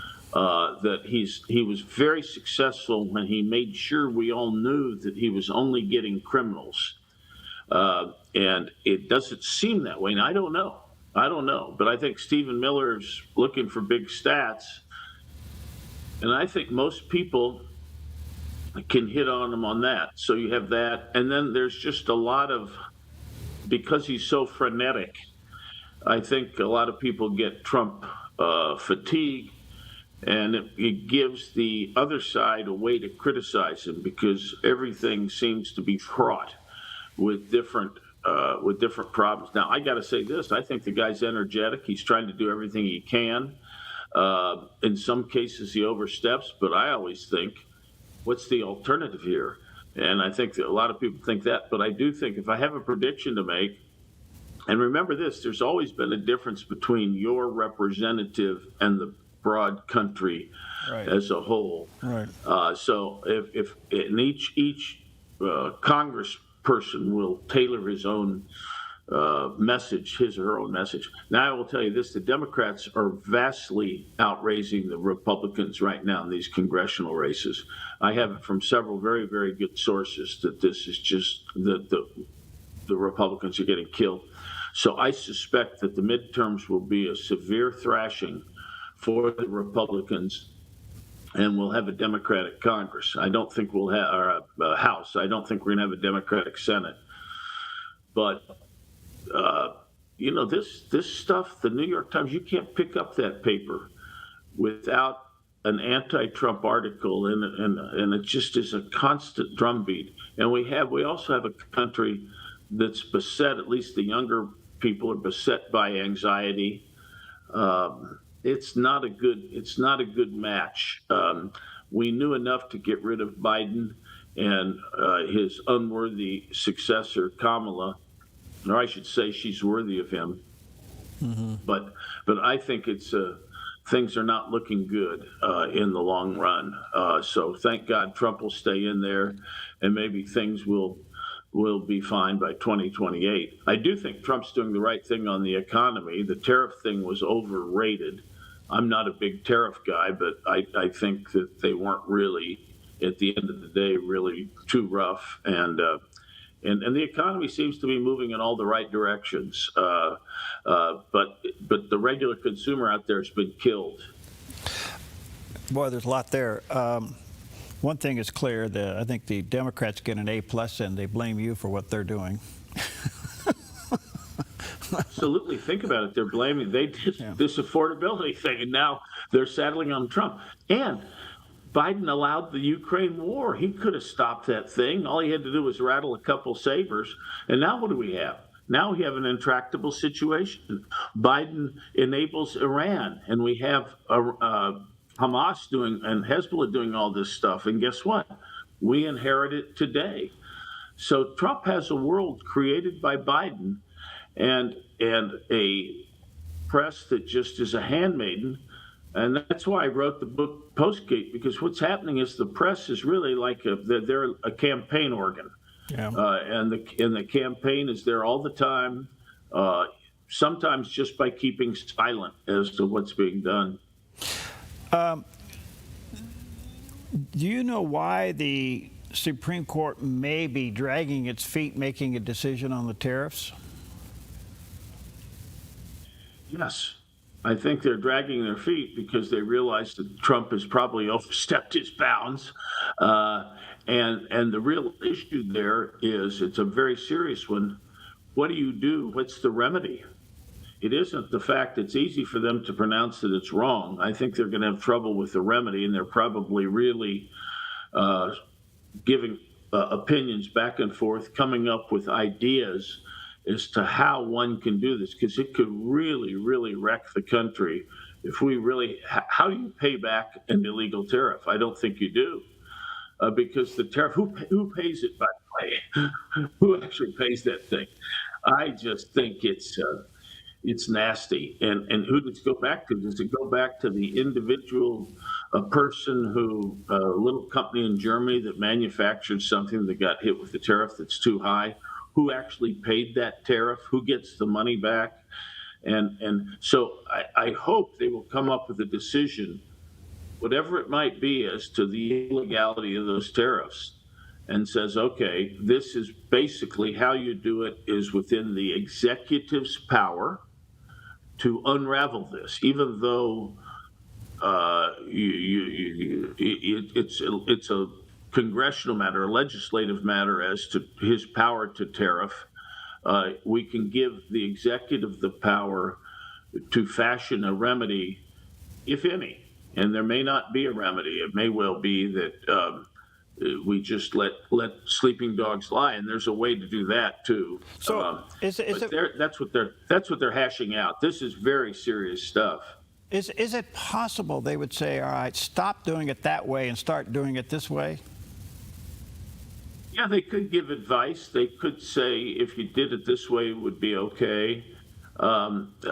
It's a little, a court's not supposed to do that. It's not supposed to give advice, sort of hypothetical opinions, but it could do that, and it certainly imply that in its decision. If you would have done this, this would have been okay, but you didn't do it. But you did. Oh, you did do it here with this tariff, and I do think it's just really a question of remedies and getting 5 people to agree to how to do this. But these tariffs are not going to be. Things will not look good for Trump after this. All right. One last quick question. Again, back to the midterms for a moment. How much of a improved economy? Everybody's predicting 2026 is going to be a boomer. Will that be a factor for voters in the midterm? I would hope, but again, I think this goes back to George H.W. Bush's defeat. When he was being defeated by Bill Clinton, the economy was roaring back at a pace that Bill Clinton never reached. during his 8 years, when we had a pretty good economy. But Bush and Reagan had put this thing on. We had a little bit of a recession, but when George Bush was running, and the economy was expanding like great guns, the country didn't feel it. And so I'm afraid, I just fear that even though everything's going well, that maybe it's not going to be felt strongly enough by the time people start to vote. I'm hoping that there is good press on this, but then again, here we are, Perry. Yeah. We're relying on the people in the media to say, listen, all the right things are in place. Right. We've done the right things. Now take a breath, have patience. But that's the combination. Yeah. The media will not be telling us that. Yeah. And this economy is hard for people to understand. Gee, we've got an improving 4.5 GDP. Yeah. Inflation's down to 1.9. People are going to say, I don't care. I still can't afford stuff. I get it. John, thank you. We value your time you give us greatly. Thank you for your time. Look forward to many visits. Let me say to our viewers and listeners, check out John's book and webpage, postgatebook.com, and get a copy of Postgate. It's very relevant. Thank you, friend. Let's stay connected. Good talking to you, Perry, and I hope I haven't been too down this morning. We got plenty of time to correct it. Yeah, exactly. All right. Take care. We cherish the moments we share with friends and family, surrounded by joy and the spirit of giving. This year, caring for the ones we love has become more important than ever. From everyone at Grange Co-op, we